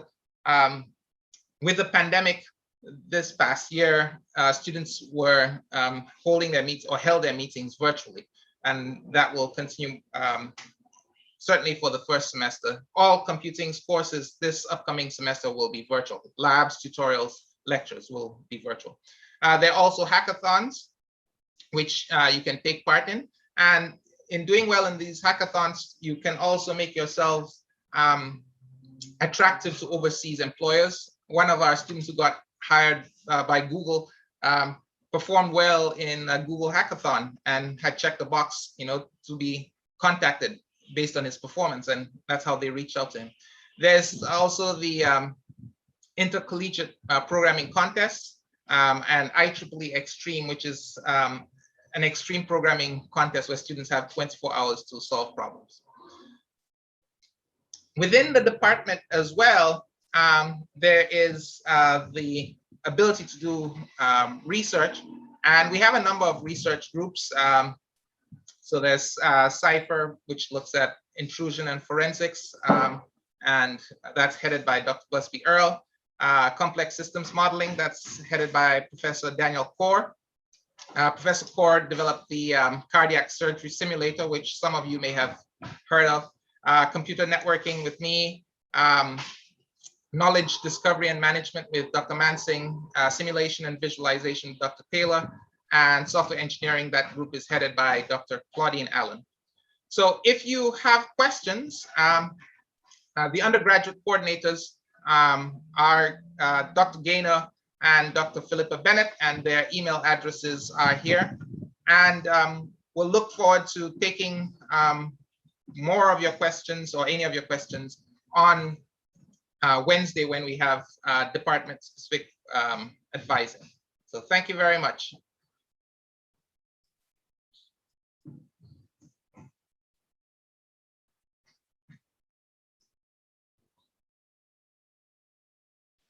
Thank you, Dr. Folcom. I believe our colleague from Geography and Geology will join us next.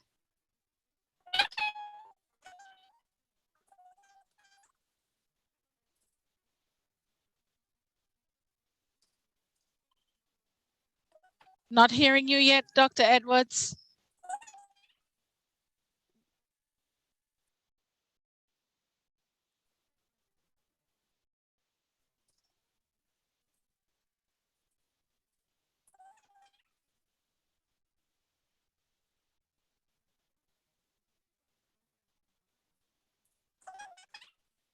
Nope, still no sound.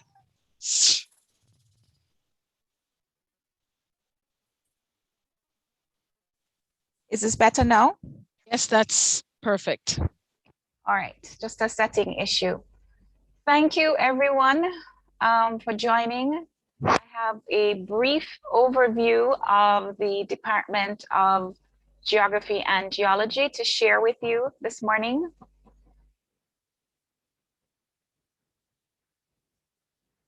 Just bringing the presentation up. So the Department of Geography and Geology is located just off the main faculty spine, but is one of the oldest departments in the faculty. Earlier this morning, you were welcomed by Dr. Michael Byrne, who welcomed you on behalf of Dr. Donovan Campbell, our head of department. You can get a visual of Dr. Campbell here. And just moving briskly along. So we are a department straddling two disciplines of geology and geography. And also we have a hybrid program in geosciences, which you'll hear more about shortly. And for those of you who have been mostly exposed to geography in high school, geology is a science and study of the earth. It looks at its composition, the structure, physical properties, and long-term history, as well as some of the processes that shape the earth. So geologists are looking at physical structure and processes of the earth, and they also work to understand the history of our planet, why certain countries, or in the terms of the Caribbean, where the islands are, why they have certain histories, such as geological histories, susceptibility to earthquakes or volcanic eruptions. Whereas geography, which some of you may have already been exposed to, is the study of the Earth's landscape, peoples, places, and environments.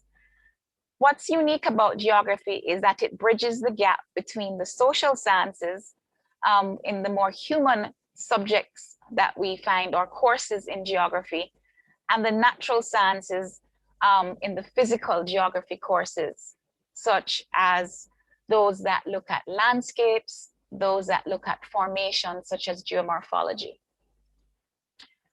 To enter this department, the faculty requires 2 science subjects at CAPE. However, if you are doing geography, you are required to have CSEC geography. For geology, you just need the 2 science passes. Now, just to say that we are an active field department, and field work and field trips can and will be held on Saturdays and Sundays. Now, for the upcoming year, for first-year students, we will still be having virtual field trips, virtual practical exercises. But certainly get ready for your second year, where you're going to be doing field trips. And some of these field trips are quite extended. They last for a week because you are doing extended work to learn the actual hands-on skills that you require. Field trips and fieldwork is mandatory, as are tutorials in our department. So they're not optional, you have to get through them. Now the department offers a variety of programs. So there's the BSc in Geography or the BSc in Geology. We have the BSc in Geosciences, and while this is the Faculty of Science and Technology orientation, we also offer a Bachelor of Arts in Geography. And we also have this, the BSc is also now offered in Applied Geography. So just to emphasize that we have a new program coming online in Applied Geography, which you will hear more details about in this session immediately following at 12. So our major, sorry, at 12:30, 12 o'clock, yes, 12 o'clock.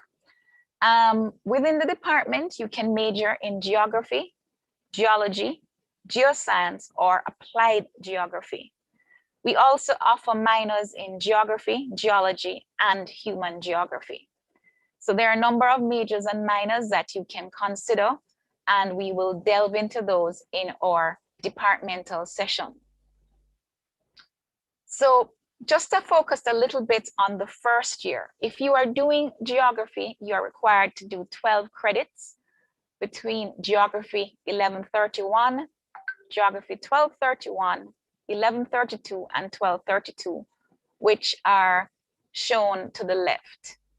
So these courses here are your first year courses.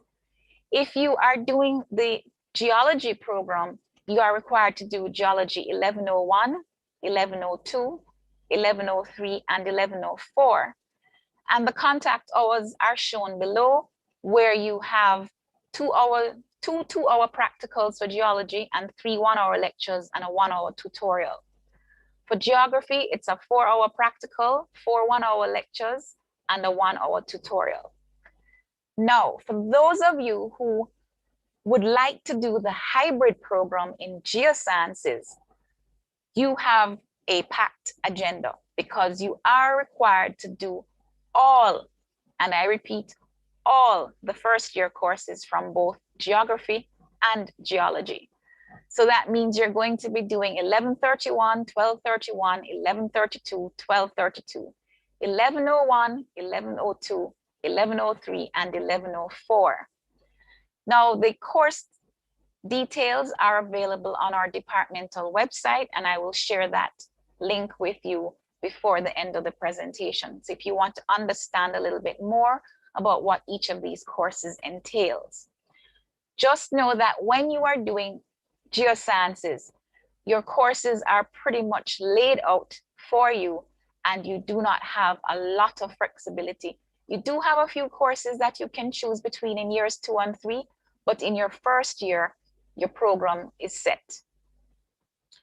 So as I mentioned before, we have minors in Geography, where you would do all the Geography level 1 courses because you do not know which one you're going to be doing in year 2, and you'll need them as prerequisites. And then between your second and third year, there are a number of courses that you can take to complete your Geography minor. And then there is a minor in Geology, where you can do a number of courses between level 2 and level 3, and the course options are here. Again, all of this is available on the website, and immediately following this open session with all the departments, when we have our departmental session, you can hear some more details and ask questions of the staff members who will be available at that time. So our Geography courses are wide-ranging. They span, as I said, from the built environment, urban geographies, there's water resources, natural hazards. We're looking at development, environmental change, GIS, disaster risk management, agriculture, climate change, tourism, and we have karst and coastal geomorphology. For Geology, there are, again, a wide selection of courses looking at earth materials and plate tectonics, earth processes and historical geology, Paleontology, where you're focusing on the fossil record and what that tells us about the Earth's history. Sedimentology, igneous and metamorphic petrology, hydrology and hydrological modeling, Caribbean geology, which is a compulsory course. You have field geology, where you're learning all your outdoor hands-on geological techniques. GIS and remote sensing crosses between geography and geology, and so on. So you have a wide variety of courses, and you can pursue your interest, whether it's in water resources or it's on more applied aspects of geology or pure geology. Now, what is good about the courses in this department is that you can do combinations with chemistry, such as occupational and environmental safety and health. You can do combinations with life sciences, such as the marine sciences. You can do courses in physics, where you do climate physics and paleontology and look at paleoclimatology. You can do petroleum geology and renewable energy and do work in the energy sector. So there are lots of combinations, not just within our department, but with other departments within the faculty.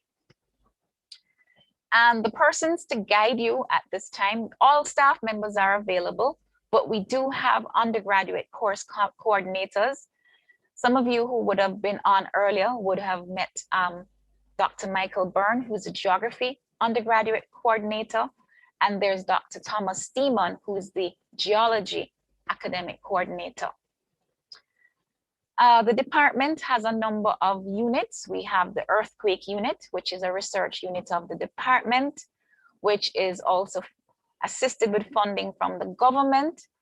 And the earthquake unit serves as Jamaica's hub for earthquake monitoring and research. So when we have any kind of seismic activity, that's where you're going to get your felt earthquake bulletins emerging from. Just having a little, right. We also have a map and image library in the department, where we have a wide collection of maps, aerial photographs. We have some course readings available. Some have been made available online. Some require in-house consultation, reference books, and other kinds of equipment you will need during the course of study. Things such as light tables, stereoscopes, and it can also be used as a quiet place for work and study if you are physically on the campus. We have a geology museum, which has geological specimens of rocks, fossils, as well as materials derived from rocks and minerals for viewing. And we have a vibrant set of undergraduate societies, the Geographical Society, the Geological Society. And stemming from these, or should I say fostered by the professional societies, we have the Jamaican Geographical Society, the JGS, and the Geological Society of Jamaica, the GSJ. And these are just some images of events such as when we had the GIS conference last year over at UTEC, or going caving on a field trip with one of the societies. And you're going to ask, so I do this program in geography and geology, what can I do? There are careers in industry, the petroleum, energy, mining, or water sectors. You can work with environmental agencies. You can become an entrepreneur or consultant. There's work in the government ministries and agencies. There's research centers, specialized laboratories, museums, and of course, you can join the staff in a university, college, or school. For geography, there's options in urban and population geography, urban and regional planning, geomorphology, economic geography, cultural geography. Lots happening with tourism and cultural spaces.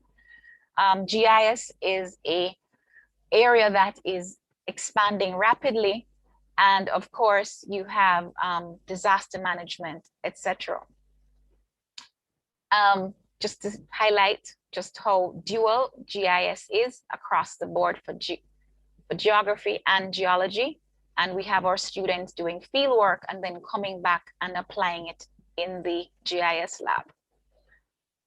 Again, a wide range of careers available. You can be a museum curator, marine geology, volcanology. That has been very topical this year with the eruption in St. Vincent. Work in the water sector with hydrology and so on. We offer postgraduate programs if you are interested in a long-term academic career, both the MPhil and PhD in geography and geology. And I'll close by just saying we have a website. You can take a quick screenshot here. So we have our website, we're on Twitter, we're on Instagram. And of course, if you need to make contact about specific information or queries, here's our email and or telephone number for the department. Thank you so much.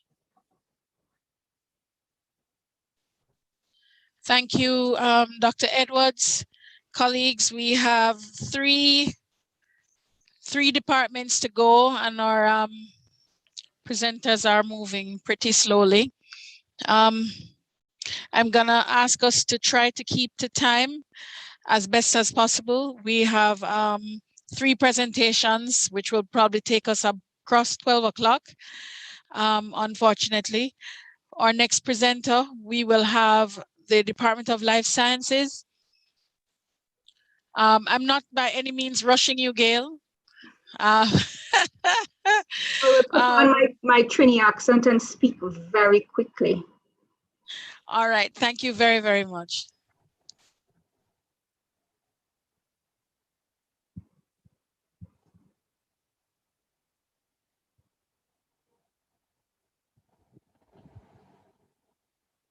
Are you all hearing and seeing the screen? Is everything looking okay? Yes. All right. Good morning again and welcome, students. Welcome to the university, to the faculty, and especially to the Department of Life Sciences. My name is Dr. Gail Prasad. I am one of the undergraduate coordinators for the Department of Life Sciences. My colleague's name is Dr. Frederick Boyd, and you will see him on your screen as well. It's one of the largest departments in the faculty, and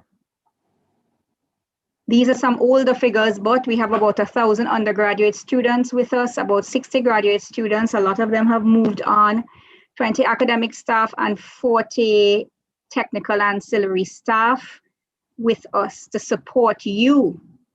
We have 2 marine labs that are attached to our department. The first one is in Port Royal. It's a Port Royal Marine Lab, and it's the smaller of the 2. And then there's the larger of the 2 in Discovery Bay. It's called the Discovery Bay Marine Lab. They are both older institutions who have done excellent work over the past decades, in fact, in terms of environmental research. Dr. Robinson, you met this morning, is our head of department, so I'll just flip through as we are short on time. These are our emails. If you need to contact us for academic advice or any other advice related to your courses, etc., you can take a quick shot of this. These are our emails. So let's get into the meat of the matter. If you're coming into us, you can come in at either the preliminary level or level 1. And I think Dr. James Williamson already went to the qualifications or the basic qualifications. These are the course codes, though, that we need you to look at for when you're registering. If you're preliminary level, you have 2 courses. The first one is in semester 1, that is Prelim 1. Bio 0011, and the second one is in semester 2, Bio 0012. They're each 6 credits each, 6 preliminary credits each, and they run for the entire 12 weeks of each semester. If you're coming into us at level 1, we have 4 courses that you need to register for. Semester 1, Bio 1017, 1018, and you can see the names there, and I think the names are self-explanatory as to what the content of the courses are. In semester 2, Bio 1262 and 1263, Living Organisms 1, essentially plants, I think, Dr. Boyd, and plant-related areas, right? And Living Organisms 2, animal, fungi, protists, and animals, giving you a broad overview of what you have out there. So that's what you would register for if you're level 1. In order to fully register, they've mentioned this before, but you need to select a lecture stream, a lab stream, tutorial times. For ease of scheduling, we suggest that you pick the same lecture, lab, and tutorial times for each of our 4 courses across all the semesters. And in order to complete a major in life sciences, you must complete all the level 1 courses that we just went through with you guys. So if you're coming in at prelim, you need to pass prelim and then proceed to level 1 and complete all our level 1 courses. In terms of passing our Department of Life Sciences courses, Dr. James Williamson also mentioned this, so I'll go through it briefly. You must pass the coursework component of each course. You must attend a minimum of 75% of our practical sessions in order to pass the coursework in the first place. You must pass the final theory exam. The final mark is a combination, some kind of weighted average of coursework and theory, but you must pass each component in order to pass the overall course. So even though your average is above 50, if you fail the labs or the practical, the coursework, or you fail the theory, then you have failed the overall course. And that's pretty similar to most courses across the faculty. In terms of our advanced level courses or specialized courses, we have a variety depending on what you decide. We introduce you to the wide range of biological sciences in level 1. So when you decide or something piques your interest, you can go in several directions, and these are just a glimpse of our final year, our advanced level courses, I should say. All the information you're getting is going to be a little confusing to you, so we just want to give you a snapshot. But remember, right now you're concentrating on your preliminary year and your level 1. But we're going to give you a brief overview of what we offer. We offer the exciting world of environmental biology. This covers skill sets that you would need if you are inclined to ecology. So if you like getting burnt up in the sun, or you like getting wet and muddy, or you don't want to sit down in a lab or an office all day, this would be for you. So you're going to investigate the terrestrial environment, which is what we have to the top, forest, rivers, etc. And you also get to investigate the marine environment, which would be, of course, your oceans, etc. So this is the, well, you notice people are in the sun. I notice people are carrying umbrellas. I'm not entirely sure that makes any sense, but you know, you need to know where your interests lie, because this involves you hiking, as I said, working in sun, in the water. So if that's where your interests lie, then come right on in. If you're not interested in doing that full suite of environmental courses, we can pull you out into 2 different areas. You can either do marine biology as a major. Just to note though, if you're doing marine biology, you do need to pass the swim test in your final year. That is crucial for our Caribbean Coral Reefs course. And so you need to be prepared to learn to swim if you don't know already, and to pass a fairly simple swim test.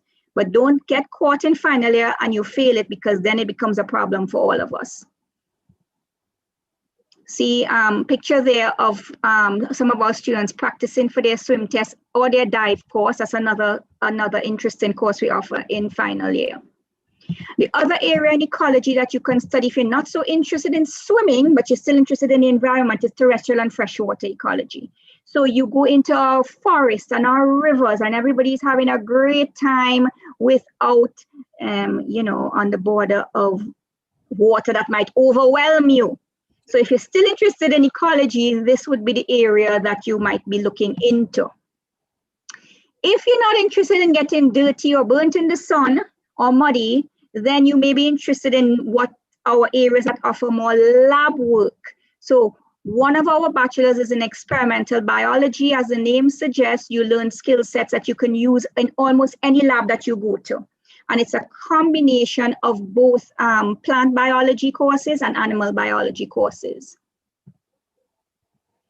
Moving on to so if you're not doing the experimental biology degree, which is all life sciences every day, all day, then you may be interested in doing an animal bio major, which focuses, yes, it is some lab work, but it focuses mainly on the animals, the animal kingdom. And you study a variety of, you study things like animal physiology and vertebrate biology and courses like that. The other two majors in plant biology and horticulture, just let Dr. Boyd talk to you very quickly about those because he is a botanist. Good morning, everyone. The major in plant biology focuses on the life of plants, anatomy, physiology, ecology of plants, pretty much the counterpart of the animal biology. And here you see a number of courses involving plant regeneration, plant cataloging, or herbarium to the top right, etc.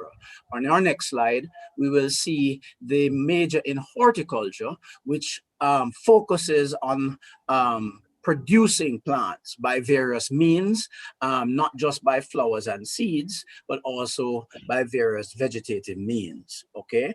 And those will help you in going into your own business sometimes, or working with various plant organizations, etc. Thank you, Dr. Boyd. If you're interested in teaching biology, we do have a program that we do in conjunction with the Department of Humanities and Education or the faculty that is called Biology with Education. So you do a combination of biology courses, so you get the content that you need to teach, and you will also get education courses from that faculty that gives you the skill set you need to go out into the teaching world. As in all other departments have mentioned this to you, we like to cooperate a lot in this faculty, so you can do life sciences. It goes well with most of, if not all of the areas mentioned here that you'll be hearing about here. And we also have some of our life scientists doing some mass communication courses, management courses, as well as psychology courses. This is just a list of career options for you, again, because time doesn't permit us to go into it a lot. But we did mention a few of them as we went through the presentation. Other career options as well. We can talk a little more on Wednesday at 10:45 a.m. The Blackboard link should be available in the same program that you're using to get into these presentations. Thank you very much. Our department is very focused on conservation. So if you have any interest in that, we would love to welcome you into our department. And even though you're not interested in that, still welcome, and all the best for your time here. Thank you, Dr. Prasad. Thank you very much. Colleagues, we are on to our penultimate group, our department. This is the Department of Mathematics, and Ajani Asaru will take us through that. Good morning, students. Are you guys hearing me? Sure, Ajani. Good morning, students. Good morning, everyone here. My name is Ajani Asaru, as was said by Dr. Williamson. I'm a lecturer here in the Department of Mathematics, and I would like to welcome you, students, to the University of the West Indies, its Faculty of Science and Technology, which we call the Faculty of Greatness, and of course, in particular, to the Department of Mathematics. The COVID-19 pandemic notwithstanding, we'll still intend to give you a great experience here, a very fulfilling and a very rewarding one. My task here today is to talk to you just a little bit about the Department of Mathematics and what is it that we have on offer. So, being the core department in the faculty, there's no coincidence that we're placed right in the center, right? Our closest neighbors are the departments of chemistry, physics, and the engineering and science library is somewhat directly in front of us. We're located in the near central part of the corridor call the spine in this faculty. Why are we the most important department? Why is it so? Because almost every program here at university almost includes some aspect of mathematics.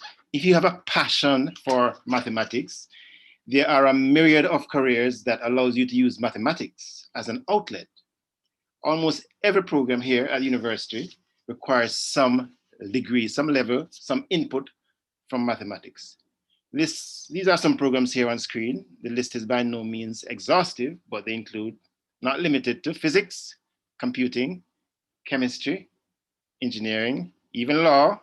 Yes, you have to know some mathematics to do law, medicine, management studies, and economics.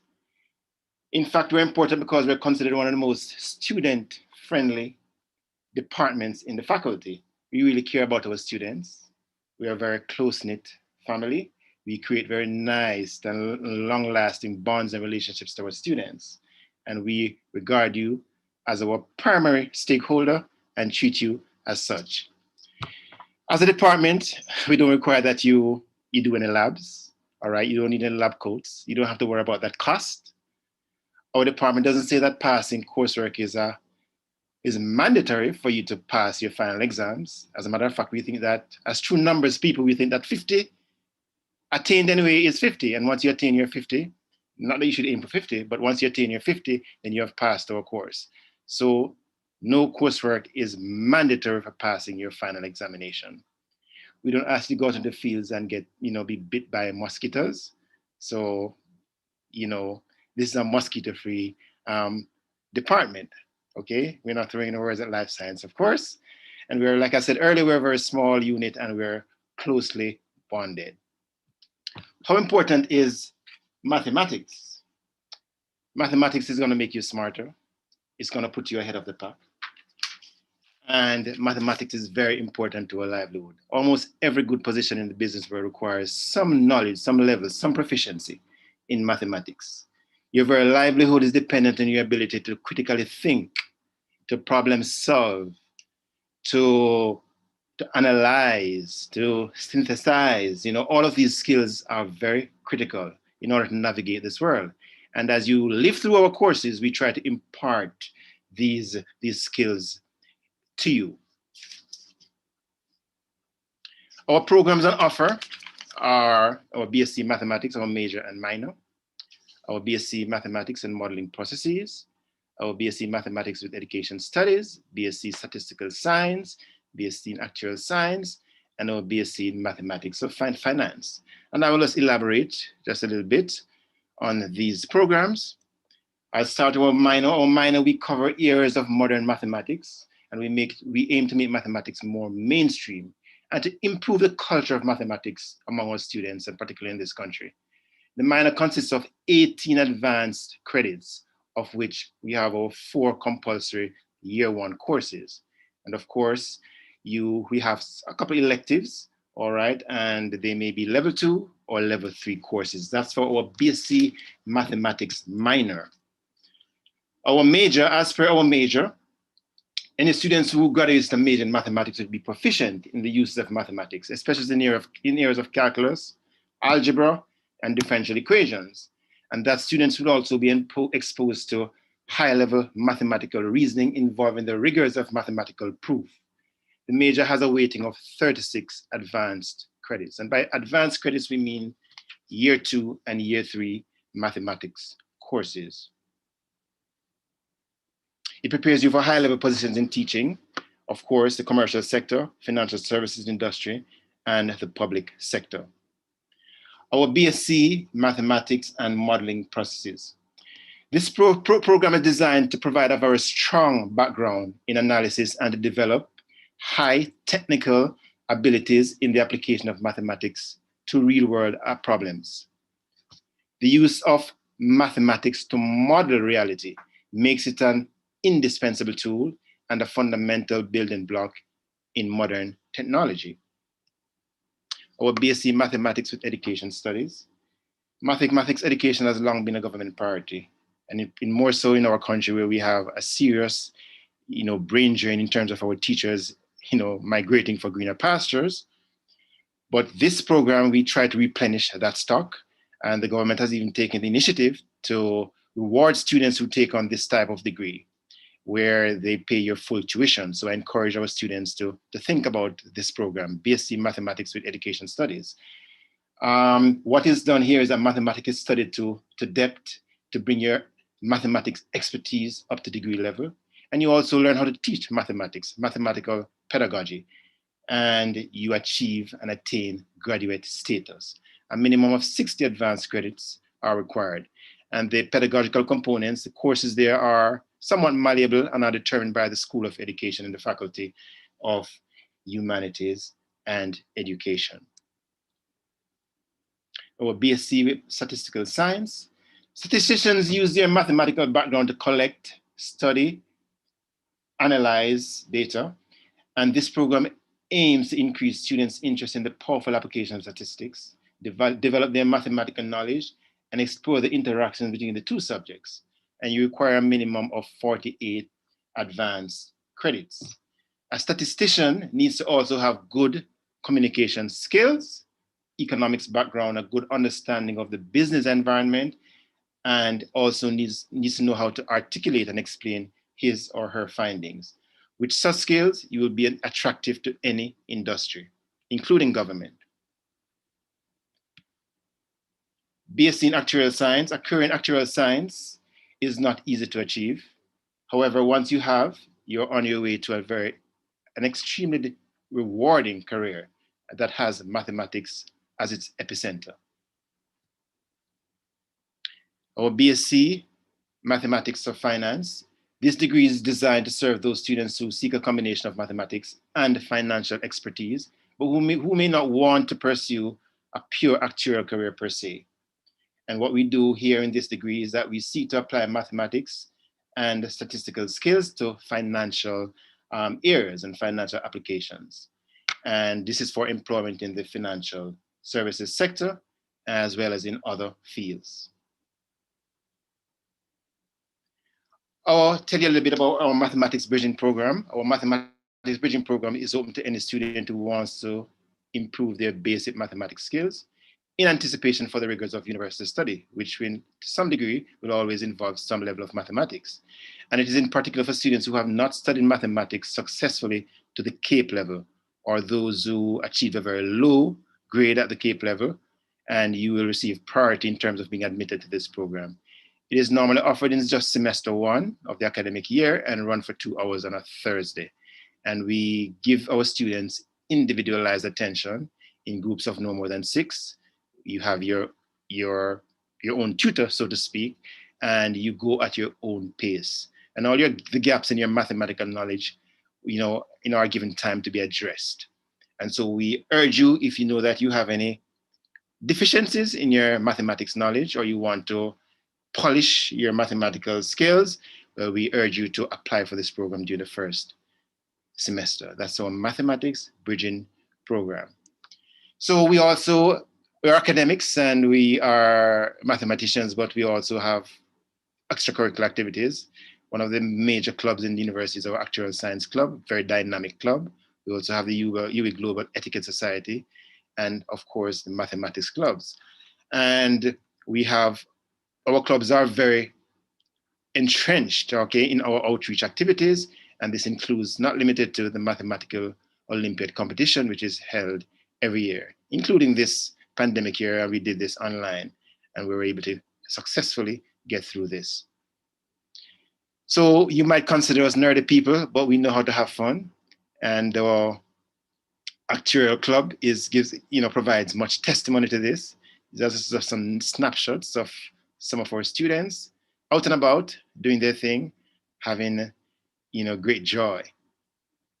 Here we are. This is Wacky Thursdays. So we know how to do it, and hopefully when your students are back face to face, you will be able to partake in these kinds of activities and really enjoy your time here in the Department of Mathematics and in the wider university community. So again, we play hard whilst we work hard. And these are just, again, some snapshots of a few of our relatively recent graduates who have done excellent things nationally for themselves and have contributed significantly and are contributing significantly to nation building. Mr. Timar Jackson, student here, who will be just a student, who was just a student, just like you will be very shortly, and he was our Rhodes Scholar in 2013, and Mr. Everett Mosey, who copped the Prime Minister's Award for Excellence in 2014. So they did it, you can do it. Our Department of Mathematics is headed by Dr. Nagarani Ponakala, and there's a listing of our staff members whom you'll get to meet on Thursday in our more prolonged session. So we want to welcome you again to the university, and we hope to see you here in the Department of Mathematics. Embrace mathematics, it's all around us. Mathematics, as a matter of fact, encapsulates all that we do. So register for courses, and we'll be here to serve you faithfully. Thank you. Thanks, Ajani. Colleagues, we're wrapping up. We now have our presentation from our colleagues from the Department of Physics. Dr. Carr, are you the one to give us that presentation? Wonderful.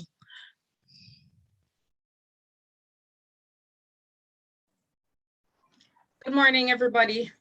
Well, I think it's afternoon. Good afternoon, everybody. I will try to be very quick with this, given the time.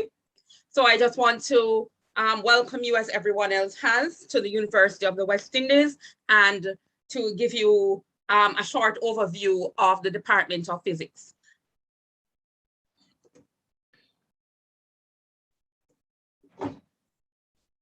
Okay, so our department is actually, it's relatively small. We've been around from, I think, the beginning of time, the beginning of this university.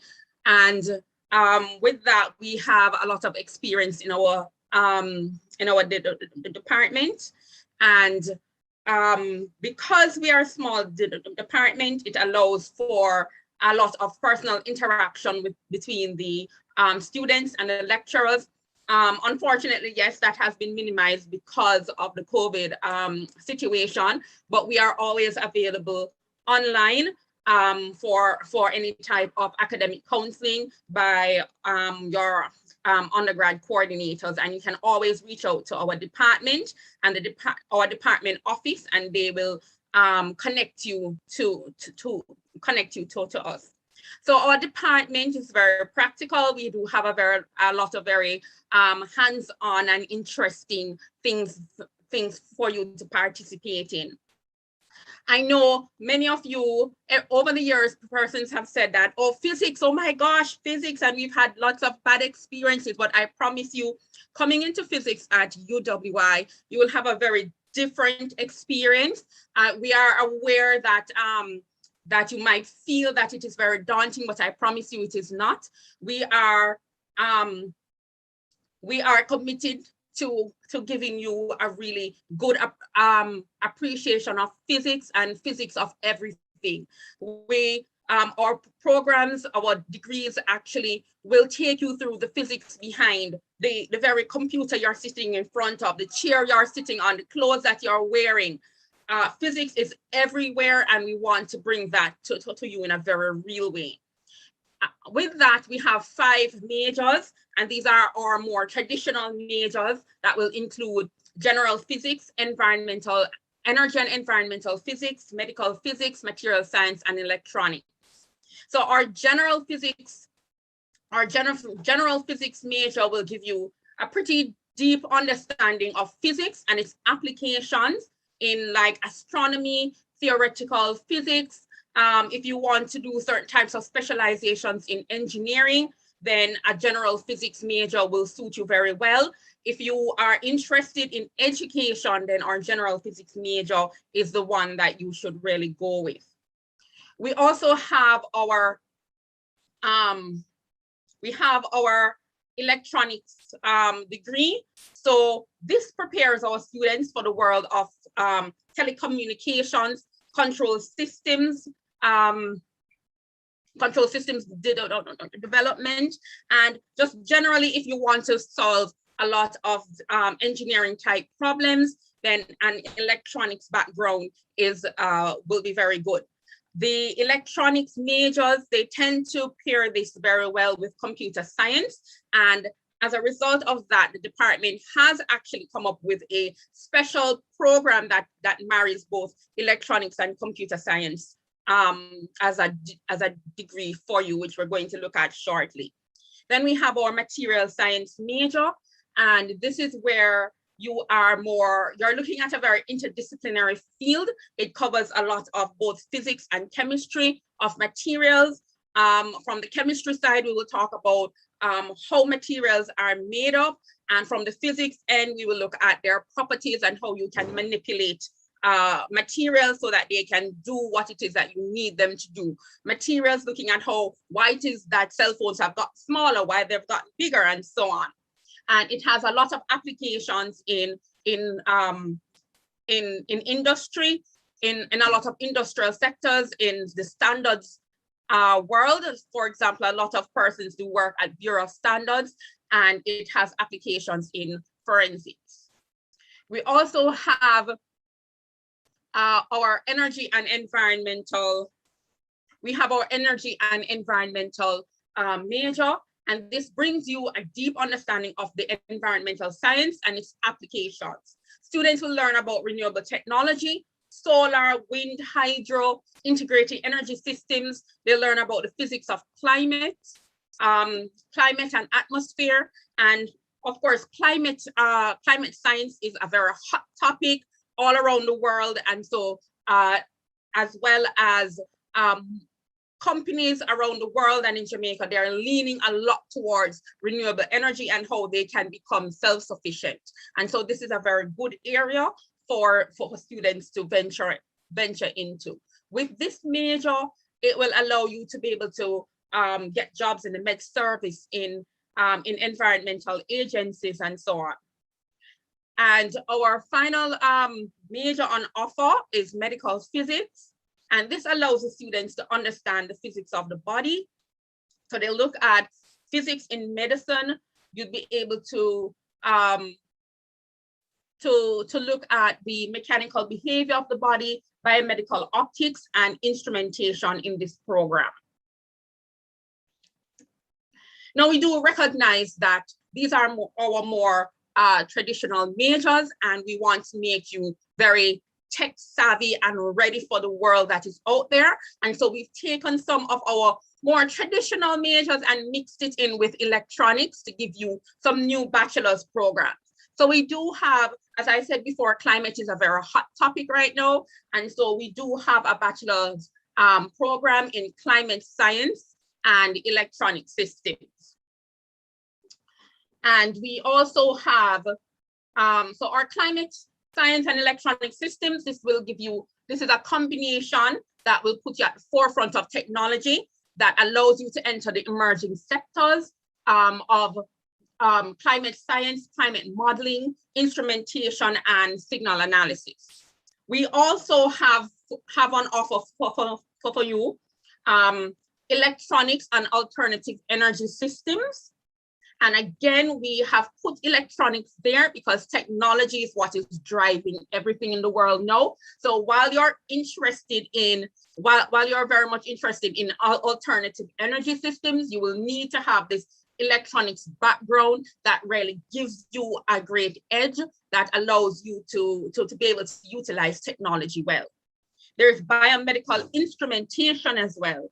And so here the students will learn again some of the same principles in our medical physics program, but it will be coupled with electronics, and that allows you to really understand biomedical instruments and measurements, and how do you develop the technology for instrumentation. And as I said before, we have a program that allows you to do both electronics and computer science. They marry well, they come together very well, and students have been very successful with this program in terms of the telecommunications industries that we have in Jamaica.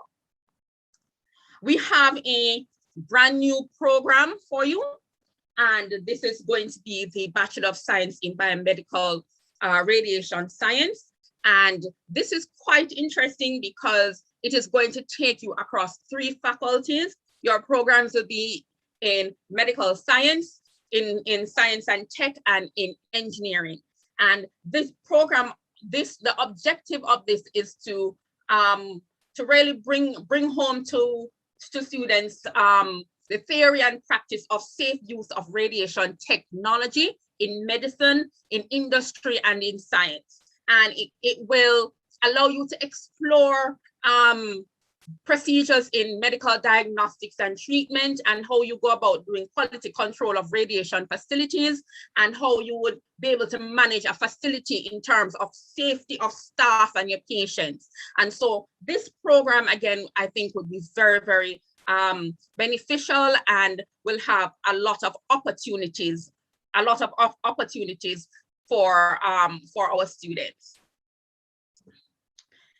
And if it is that you are on the side of no, you don't want to do a major in physics, we have you covered. And because we do know that regardless of whichever area you choose to do your majors in, renewable energy management is something that is very hot and a lot of industries will want. So even so regardless if you decide to go in chemistry or you decide to go in life sciences, once you are in an industrial area, or even management buildings in New Kingston, they are all going towards solar, and everybody wants to be able to cut down on their usage and to go renewable. So if you have a minor in renewable energy management, it gives you that added advantage. So we have this on offer. You don't need to have any prior, there are no physics prerequisites for this course. If you are a student in social sciences, you can take this minor. So any major that you pick in this faculty, you are welcome to join us for the minor in renewable energy management. And if you're not interested in the minor, but you just want to have a very good, you want to know about renewable energy systems and management, we have these individual courses, FIS 2701 and FIS 3701, that you can take independently. And just quickly, just to tell you about our research areas, all the specializations that I have mentioned, we do have research groups in that area. And from the very onset, you are welcome to join us in our research groups. In the interest of time, I will leave the discussions for our research groups to our session, our 9 a.m. session tomorrow, where I'll tell you about climate change. You'll learn about renewable energy research, signal processing research, materials research, and medical physics research. We'll get into the details, and you can ask all the questions you want and how you can join from now. So quickly, our facilities, we do have the physics virtual lab, and this is where you can do your physics simulations. For persons interested in renewable energy, we do have a wind turbine and solar panels on one of our buildings. And so these will be utilized in your program. We do have, there are weather stations around that can be used, that are used for climate research and will also be used in your programs. And for extracurricular activities, we do have the electronics club, medical physics club, and astronomy club if you're interested in these. And I'm sure you were told about all your all the courses that you need to, if it is that you're coming in as an entry level, or you're coming in at level 1, level 0, or level 1, then you will need to register for courses that start with FIS with 04. If you're coming in at level 1, you need to select our FIS 1-4 courses, but we can get into more details in our session tomorrow. But please, if you're going to register prior to that for physics courses, make sure if you are level 0, you are taking our 04 courses, and for level 1, our 1-4 courses. So we do have the Physics Honor Society. And so we do take care of our students who aren't doing well. I'll get into details on that tomorrow. So all these things I'm telling you, fantastic things and opportunities, how you can see the world and how much we bring the world to you. You'll hear about them tomorrow, and that I hope will really encourage you to join us at 9 a.m. because we do have some fantastic things to tell you. So please use the link and join us at 9 a.m. tomorrow to hear some more about the world of physics.